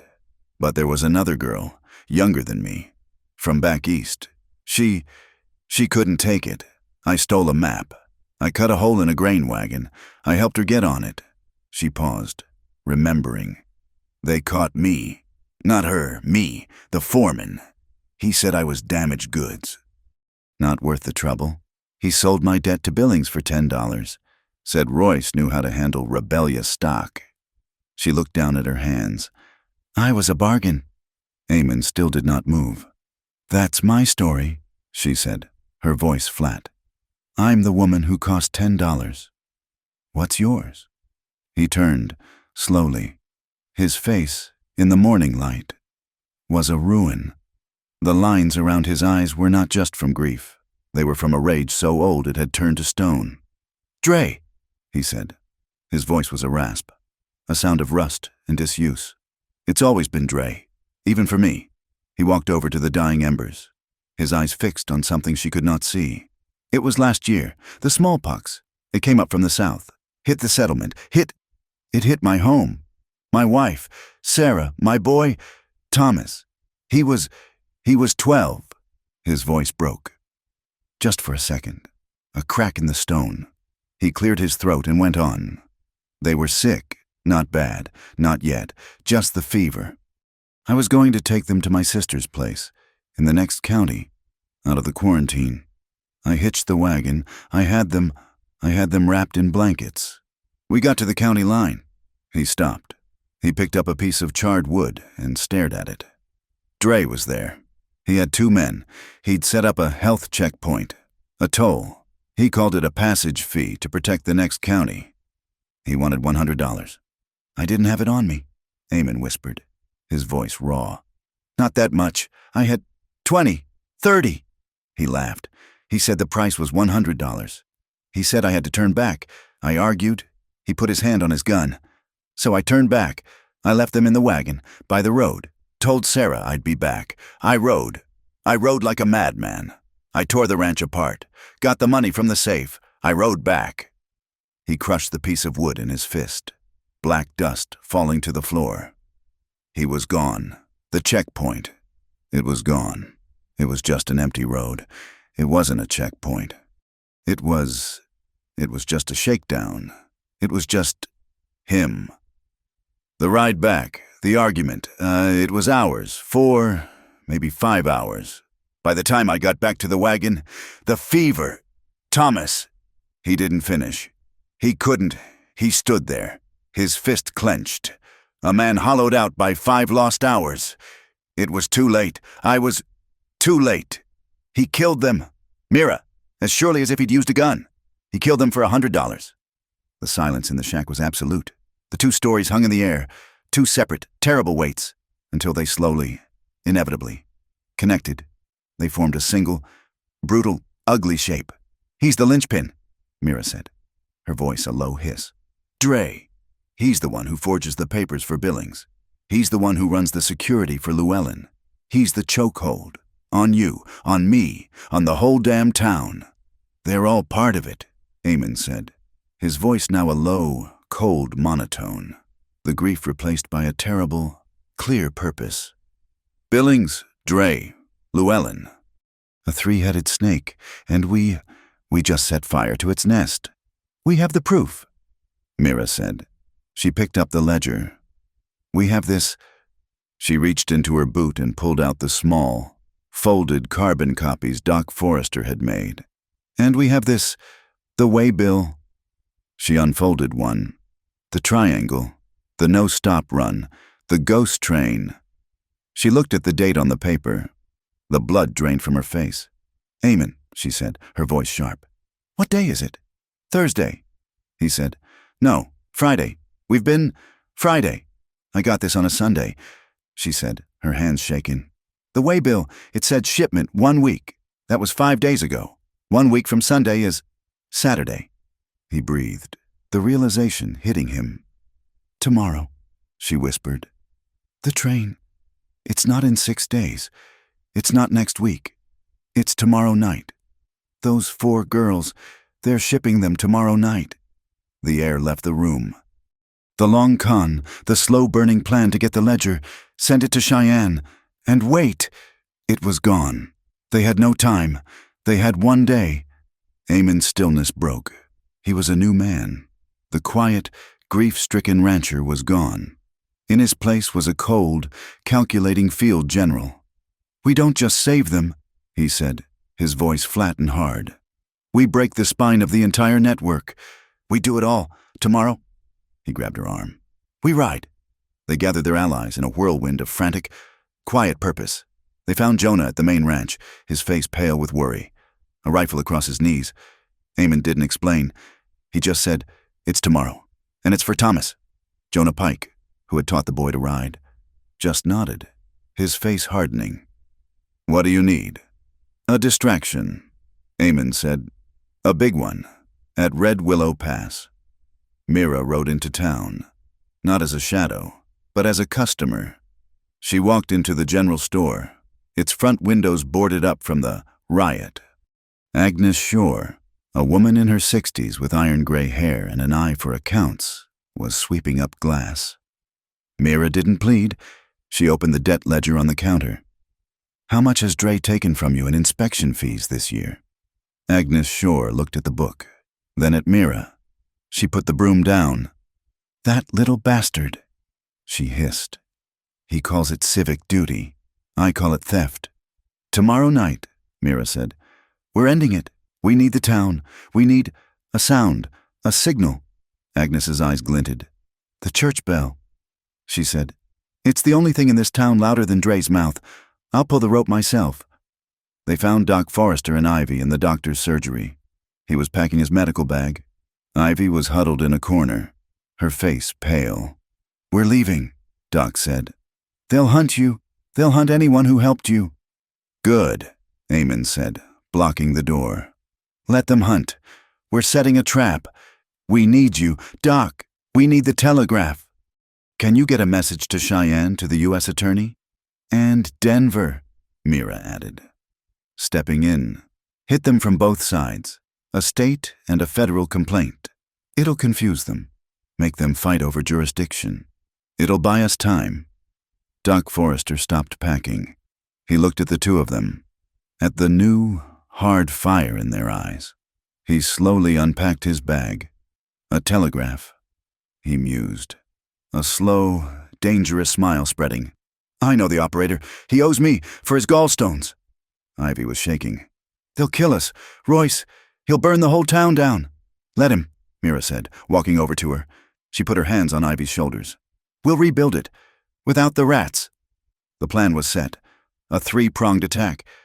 Jonah would create a track obstruction at Red Willow Pass, a rock slide, something to force the ghost train to stop. Doc and the operator would flood the wires, sending the copied evidence and a plea for federal marshals.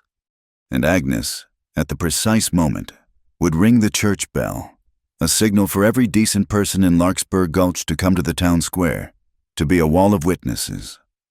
One thing was left. Mira walked back to the Blue Lantern. It was a burnt-out shell. The roof was gone. The walls were blackened skeletons.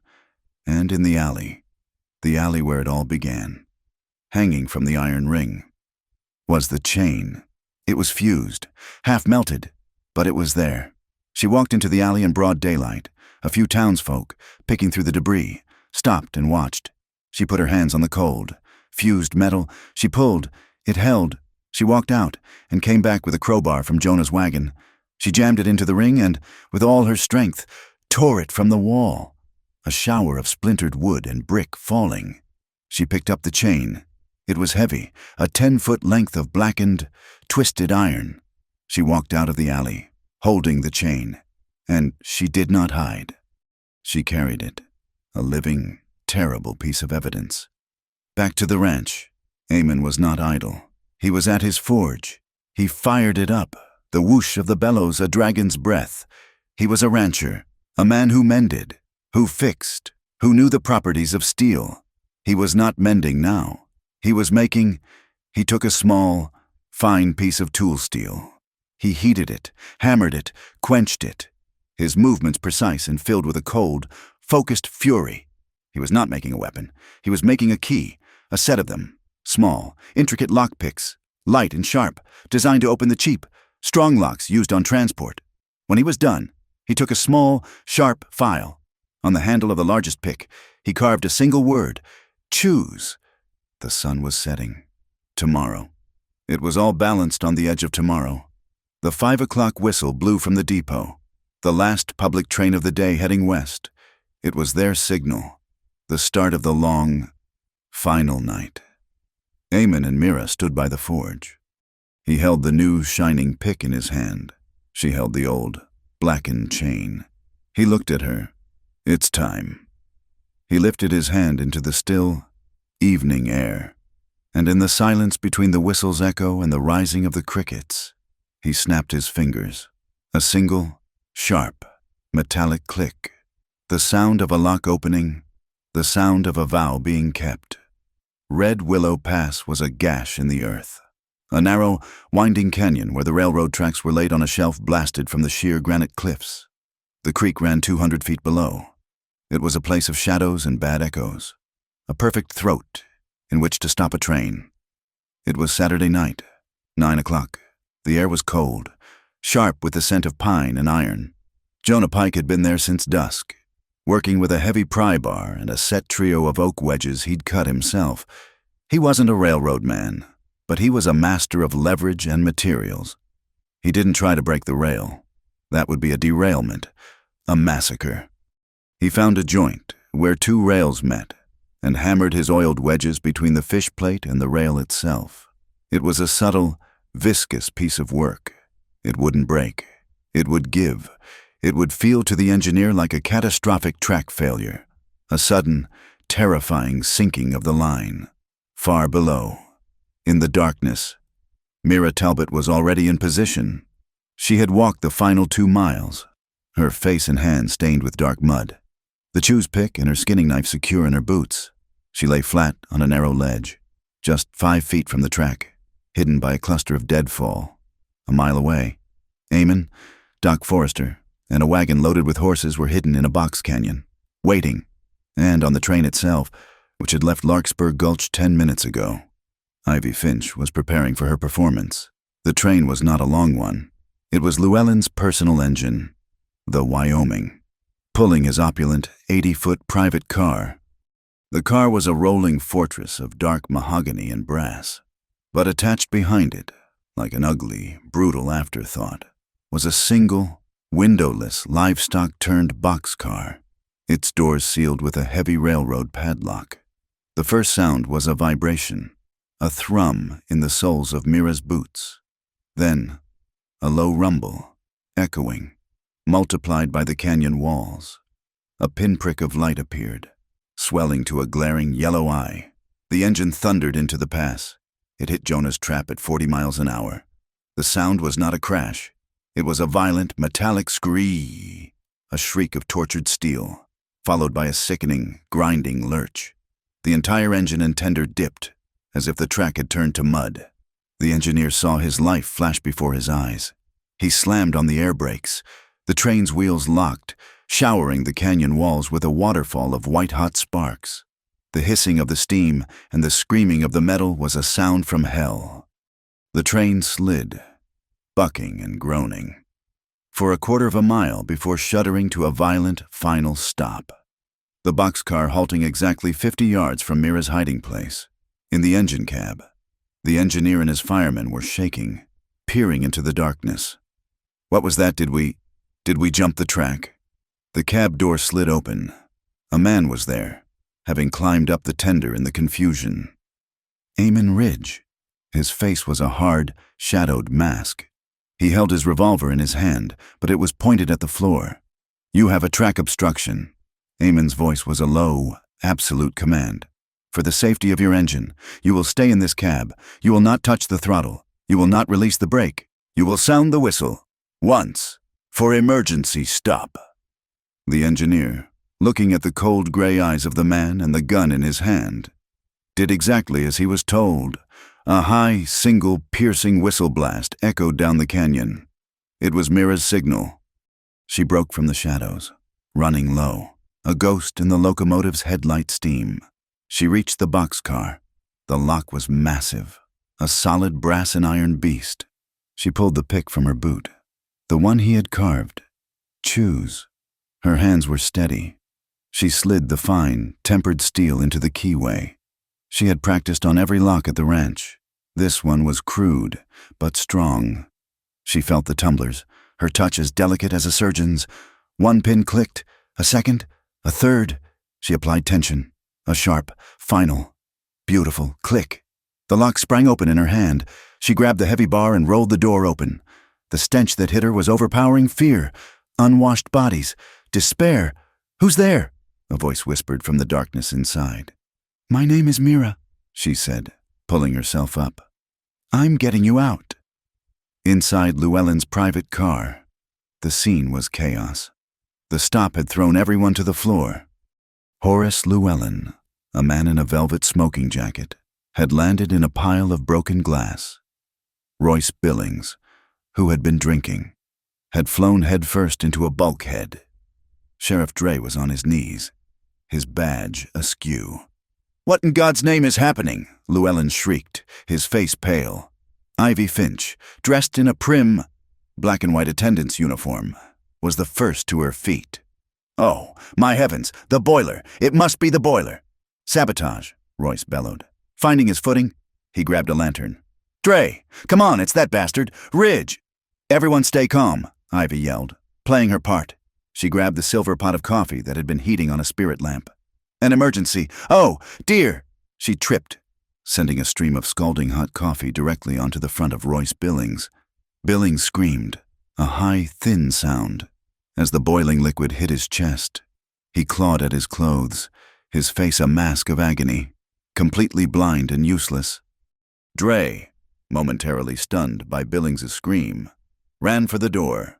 "You Llewellyn, stay inside, lock this door." He jumped from the car onto the gravel track bed. He landed and looked around, his gun drawn. In the darkness, up ahead, he saw a single red light. A man was standing in the middle of the tracks, swinging a red signal lantern. "That's far enough, Caleb," a voice called out. Dre squinted. "Who's there? Show yourself." "It's me, Sheriff," Doc Forster said, walking calmly into the spill of the engine's headlight. He held the lantern in one hand. In the other, he held a thick leather satchel. "Doc, what is this?" Dre growled, his confidence returning. "You're part of this. You're under arrest, old man." "Am I?" Doc Forster said, his voice surprisingly strong. He set the lantern down and opened the satchel. "I've got a bag full of evidence. Caleb, copies, the forged ledger, the waybill, a signed affidavit from the telegraph operator in Larkspur." Dre's face went slack. "What?" "That's right," the doctor said, his voice rising in triumph. "The message went out. To the U.S. Attorney in Cheyenne. To the Territorial Governor in Denver. They know. Caleb, they know all the names. They know about the no-stop runs. They know about the girls." As if summoned by the words, a new sound entered the canyon. It was faint, tinny, carried on the wind from the south, from the town they had just left. Dong, dong, dong. Dre's head snapped around. It was a bell. The church bell. Agnes Shore. It was not a fire alarm. It was a summons. The whole town was being called to the square. You madman," Dre stammered. Inside the boxcar, Mira was working fast. The 4 girls were huddled in the corner, their wrists bound with rope, their ankles chained to a floor ring. They were pale, terrified, and looked no older than 16. "The knife, for the ropes," Mira ordered. She sawed through their hand bindings. Then she took out the pick again. The ankle cuffs were cheap, standard police issue. She went to the first girl. "Hold still." Click. The cuff sprang open. She moved to the next. Click. And the next. Click. And the last, click. 4 sharp sounds. The sound of broken chains. The sound of a heart. The door to the VIP car burst open. Horace Llewellyn himself stepped out onto the observation platform. He was furious, his face purple. He had heard the doctor's words. "This is insane," he boomed, his voice echoing. "Do you know who I am? I own this territory. I am the law." He pulled a wallet from his jacket. "This is just a misunderstanding about taxes, a fee. I will pay everyone $100 for you, old man 1,000. Just name your price." "We're not here for money," a voice said. Mira Talbot walked out of the darkness of the boxcar, followed by the 4 girls, who clung to each other, blinking in the light. She walked down the length of the train, right into the center of the scene. She held one of Doc's carbon copies in her hand, the ink smudged, the paper damp. She held it up, her voice ringing out, clear and cold as the canyon air. "Horace Llewellyn, this is your train no-stop special. Number 204, you are illegally transporting supplies." She read the names. "Sarah James, Eliza Penn, Chloe Bishop, and one more. You are transporting 4 women against their will." Llewellyn looked at Dre, a cold, murderous command in his eyes. "Sheriff," he hissed, "shut that woman up, permanently." Dre raised his pistol, his hands shaking, his face a mask of sweat. "You are all under arrest for train robbery." He pointed the gun at Mira. Blam! A gunshot cracked the night, louder than any thunder. It was not Dre's. It was from above, from the engine. No one was hit. But on the side of Llewellyn's car, the small, polished brass plaque that read "No Stop" shattered. A bullet hole punched clean through its center. The plaque spun, then fell from its mountings, clattering onto the rocks. Eamon Ridge stood in the cab's open window, his revolver held high, smoke curling from its barrel. He had given his warning. Everyone froze. Llewellyn, Dre, the engineer, the girls, all held in a perfect, sudden silence. Mira walked forward, past Dre, past the doctor. She walked until she was standing at the base of the VIP car, looking up at the most powerful man in Wyoming. She held the choose pick in her hand, the one that had opened the cuffs. She didn't throw it.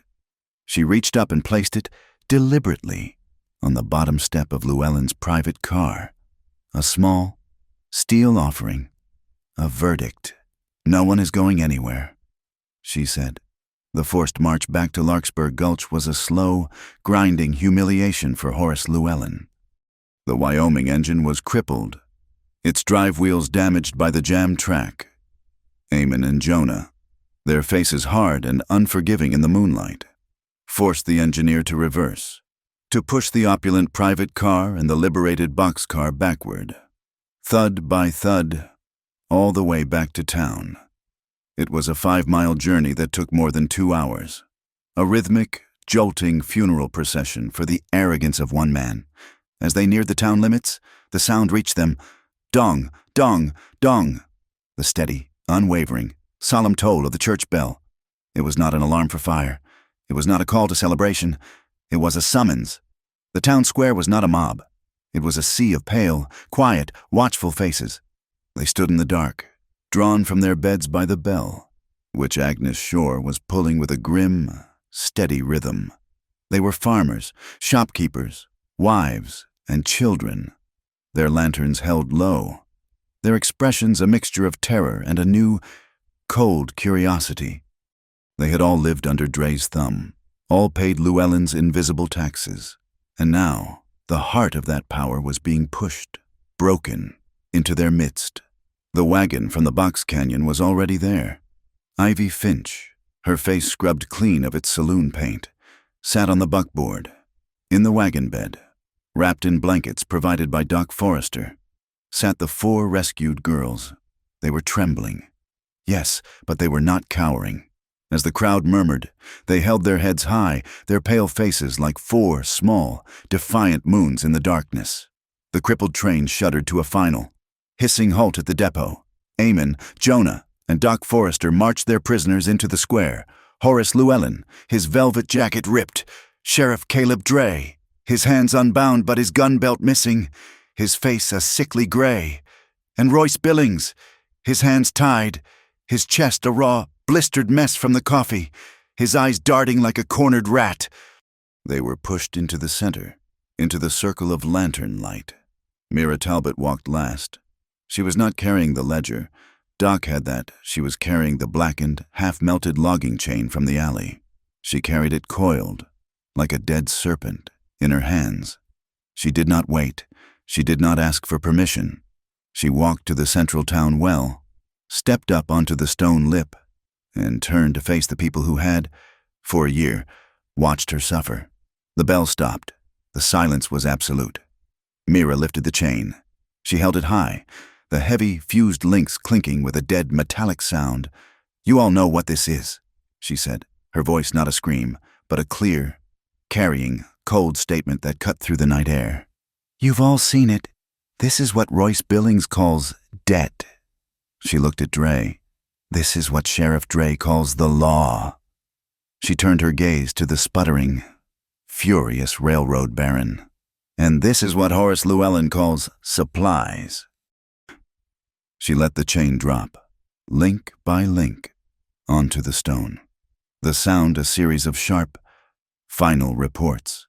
"Tonight," she said, her voice shaking but full of iron, "we call it evidence." A low sound, a collective intake of breath, moved through the crowd. Doc Forrester stepped forward, his white hair shining. He held the thick, leather-bound debt ledger high. "She's right," he boomed, his old voice full of a new, righteous fire. "And I have the proof." He opened the book. "Agnes Shore," he called out. "Inspection fee, paid to Caleb Dre, $10, October 1st for what for dust. It's right here." He pointed at the blacksmith.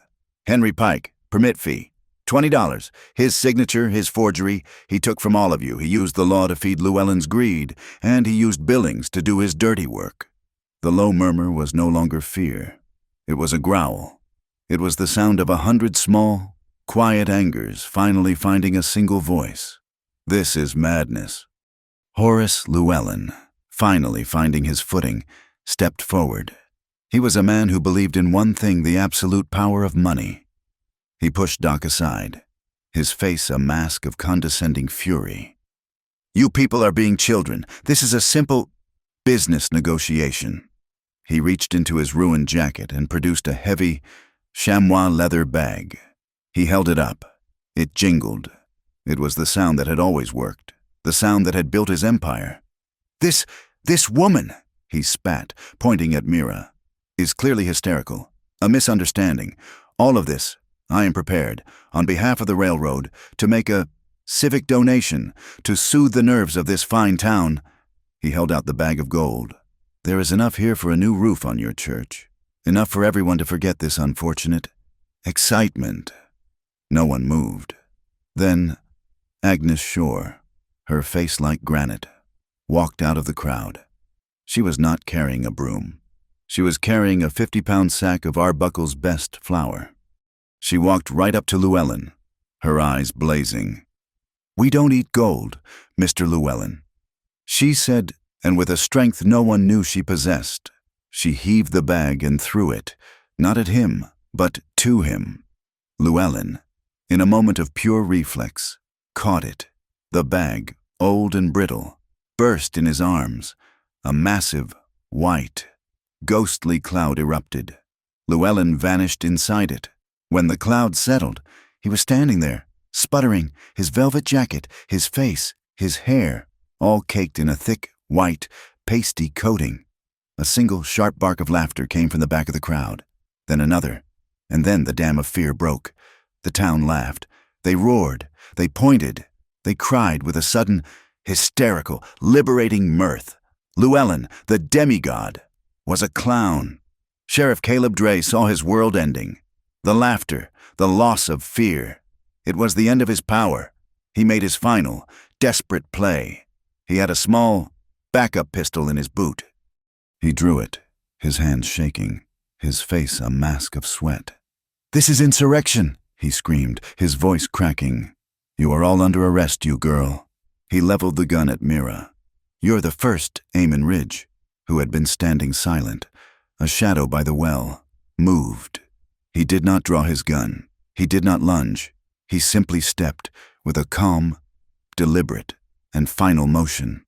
Directly between Dre's pistol and Mira's heart, he stood there, his back to Dre, his gray eyes on Mira. The world stopped. Dre's finger was on the trigger. Eamon reached into his pocket. He did not pull out a weapon. He pulled out the small, shining steel pick he had forged, the one with the word choose carved into its handle.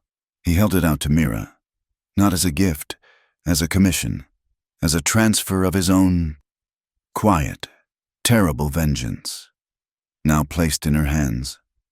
Mira looked at the pick. She looked at Eamon, his body a shield for hers. She looked at the terrified, furious face of Sheriff Dre. She took the pick, and she turned her back on the sheriff. She walked with measured steps, past the well, past the crowd, to the small, iron-barred shed that stood next to the sheriff's office, the town drunk tank, the place Dre used to lock up homesteaders who questioned their taxes, the place he used for cool-downs that lasted for days. "Get away from that door," Dre shrieked, his authority gone, his voice just a thin, desperate plea. "That is county property." Mira ignored him. She slid the fine, tempered steel into the heavy, rust-caked padlock. The crowd, silent again, surged forward, watching. She worked the tumblers, her touch sure and steady. For a second, it held. She applied pressure, just as he had shown her. Crack! The sound was as loud as a gunshot. The heavy shackle popped open. The lock, defeated, fell to the dirt. Mira pulled the heavy, barred door open. Two men stumbled out, blinking in the lantern light, their hands bound. One was the young telegraph operator, his face pale. The other was a thin, bird-like man in a city suit, his spectacles askew, his eyes blazing with an ink-stained fury. "My name is Silas Reed," the man in the suit yelled, his voice a sharp, educated bark. "I'm with the Denver Post. I'm here to write about Llewellyn's progress. And this thug," he pointed at Dre, "arrested me for asking questions about work camp mortality." The crowd gasped. The telegraph operator held up his bound hands. "He was going to make me send a false message. He was going to blame the fire on drunken homesteaders." It was too much for Royce Billings. His power, his saloon, his face, all of it, gone. He saw Mira, still holding the blackened chain, the symbol of his entire brutal enterprise. "That's mine!" he roared, a sound of pure animal loss. He broke free from Jonah's loose grip and lunged, not at Eamon, not at Mira, but at the chain. Eamon met him in midair. It was not a fight. It was a collision. They crashed, Eamon's cold, calculating rage meeting Billings' hot, frantic fury. They tumbled off the boardwalk, rolling in the dirt, a tangle of fists and knees, punching, kicking, growling. Dre, momentarily forgotten, saw his prisoners, the reporter, the operator. He raised his gun again. He never saw Jonah Pike. The foreman, who had been standing, watching, stepped behind the sheriff. He didn't hit him. He didn't grab him. He simply took the gun from Dre's hand. Dre spun, his hand suddenly, shockingly empty. "What?" Jonah, his face impassive, pushed him. A simple, hard shove in the center of his chest. Caleb Dre, the law in Larkspur Gulch, stumbled backward and fell. His feet tangled in the very dust he had ruled. As he fell, the small, tin star, his badge of office, popped loose from his vest. It hit the ground, rolled in a small, tight circle, and then landed, face down, in the dirt. A new sound. Hoofbeats, at a gallop, pounding from the east. And with it, a new, sharp, and unfamiliar whistle. A second train. The crowd turned, as one, toward the depot. A new train. A single, powerful engine and one dark, official-looking car was pulling in. Its bell clanging, its headlamp bright as a new sun. It did not look damaged. It looked fast. United States flags, small but clear, flew from the engine's front. The train hissed to a stop. The door of the car opened. A man in a black city suit stepped out, flanked by 4 men wearing the unmistakable badges of United States Marshals. He stepped onto the platform, looking at the scene. at the man covered in flour, at Eamon and Billings, now being pulled apart, at the sheriff, sitting in the dust, his badge gone, at the woman, standing by an open cell, holding a 10-foot length of iron chain. The man in the suit pulled a piece of paper from his pocket. "I have a telegraph here," he said, his voice the voice of federal law, clear and cold. "It's from a Dr. A. Forrester and a Mr. Silas Reed of the Denver Post, alleging kidnapping, conspiracy, and interference with a federal telegraph. It seems." He looked at the chaos. "We've arrived just in time." He fixed his gaze on the man in the dirt. "My name is Deputy Attorney Harlan. I'm looking for Sheriff Caleb Dray." The silence that fell on the Larkspur town square was heavier than the darkness. It was the silence of a held breath, of 100 people waiting for the world to tip. Deputy Attorney Harlan, his face as sharp and unyielding as a legal brief, let the silence stretch, his eyes moving from the cowering Dray to the flour-caked Llewellyn. I am the sheriff here," Dray stammered, trying to get to his feet, fumbling for a badge that was no longer there. "You were," Harlan said, his voice cutting. He unfolded the warrant. "Caleb Dray, you are under arrest for conspiracy, extortion, and the unlawful detainment of a federal witness." He nodded to his marshals. "Take him." 2 of the marshals, their faces impassive, moved forward. They didn't draw guns. They simply, efficiently, grabbed Dray by the arms and hauled him to his feet. "Royce Billings," Harlan continued, his voice devoid of all emotion. "You are under arrest for kidnapping, slave trading, and conspiracy to defraud the United States government." "You can't!" Billings shrieked, as Eamon finally pushed him away, his face a mask of raw fury. I'm a businessman." The marshals were on him in a second, binding his hands behind his back. "And you," Harlan said, turning to the white sputtering ghost of Horace Llewellyn. "You, sir, are being detained for questioning in Cheyenne on charges of, let's see." He consulted his paper. "Human trafficking, mail fraud, obstruction of a federal officer, and operating an unsanctioned and clearly unsafe railroad." "This is an outrage," Llewellyn bellowed, finding his voice. "I will have your job. I will have this whole town. I own the governor. I own—" "You own nothing, Mr. Llewellyn," Harlan said, folding the paper. "You're just a man on a list. Put him on the train. All of them." The marshals moved. A wave of cold, federal blue. They began the process of marching the 3 men the law, the money, and the power back to the waiting train. Eamon Ridge, his breathing heavy, his knuckles split from the brief, satisfying impact with Billings' jaw, watched them go. He turned. Mira was still standing by the open jail cell. The reporter and the telegraph operator were talking, a frantic, overlapping stream of words, to the deputy attorney. The 4 rescued girls were huddled by the wagon, free, but not. They were still wrapped in the property of the train, their eyes wide. The youngest, the one who looked no older than 16, was still wearing a thin, metal transport cuff on her left wrist.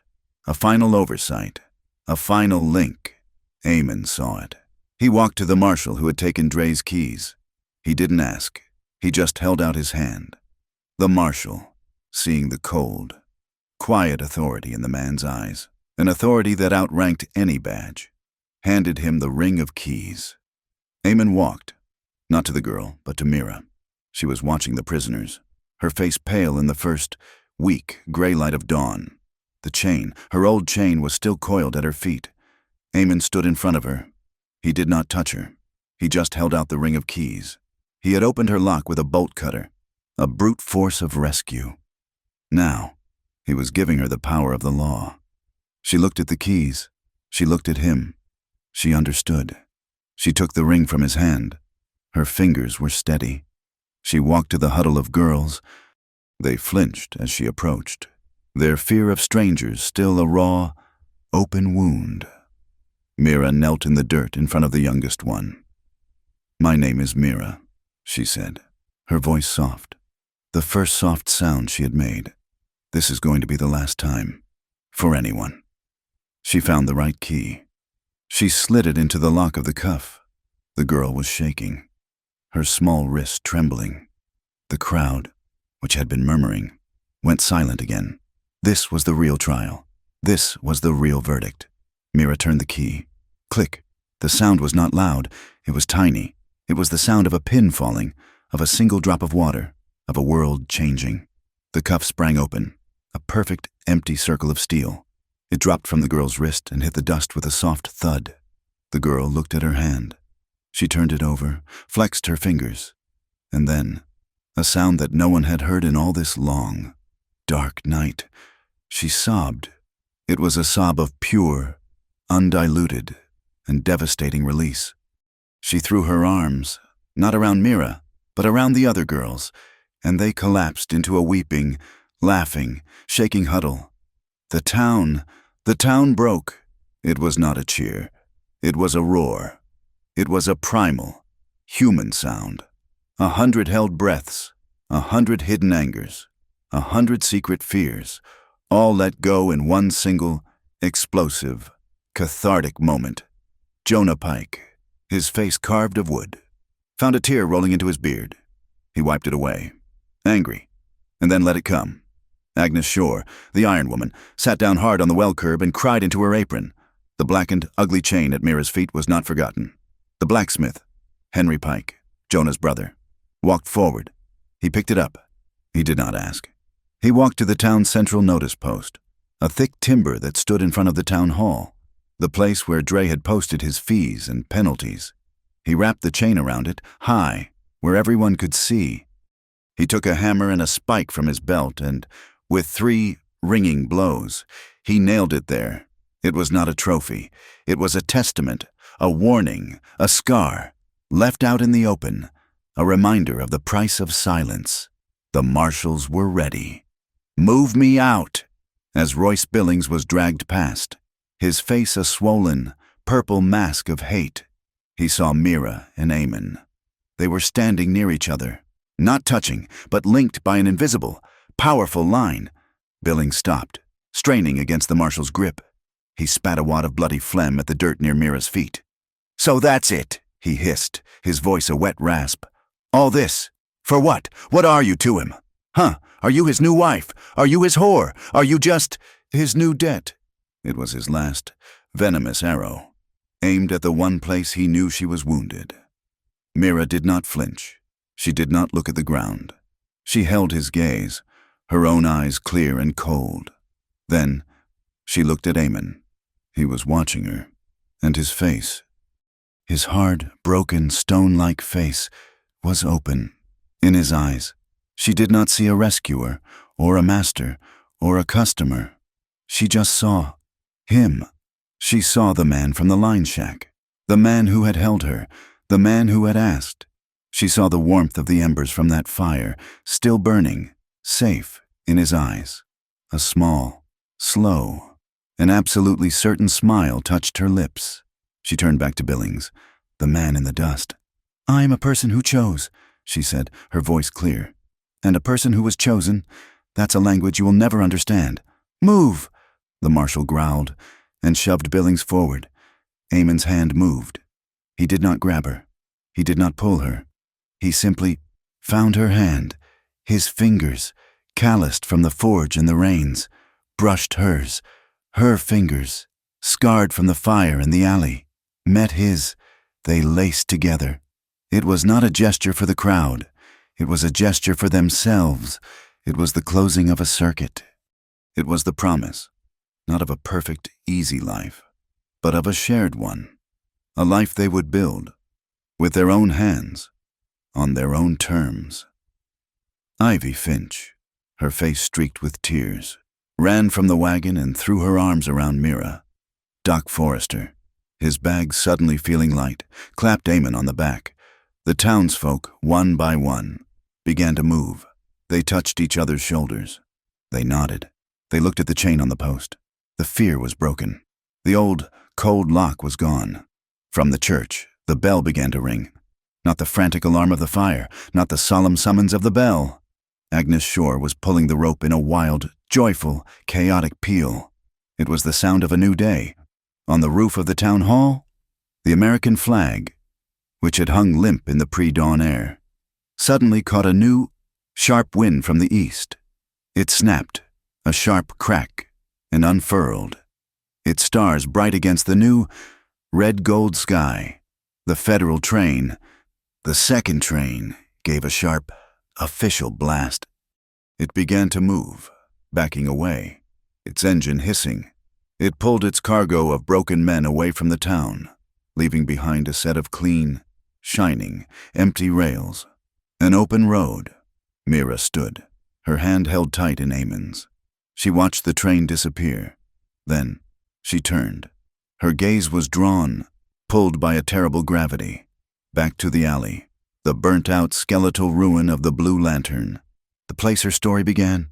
A cold morning wind, the same wind that had always blown through this town, whistled down the narrow, dark gap, the old, splintered back door, the one that had been her wall, swung on its one remaining hinge. It moved, scraping the dirt, and then, with a final, hollow, an absolute thud, it swung shut. No more chain, no more bowing, no more darkness.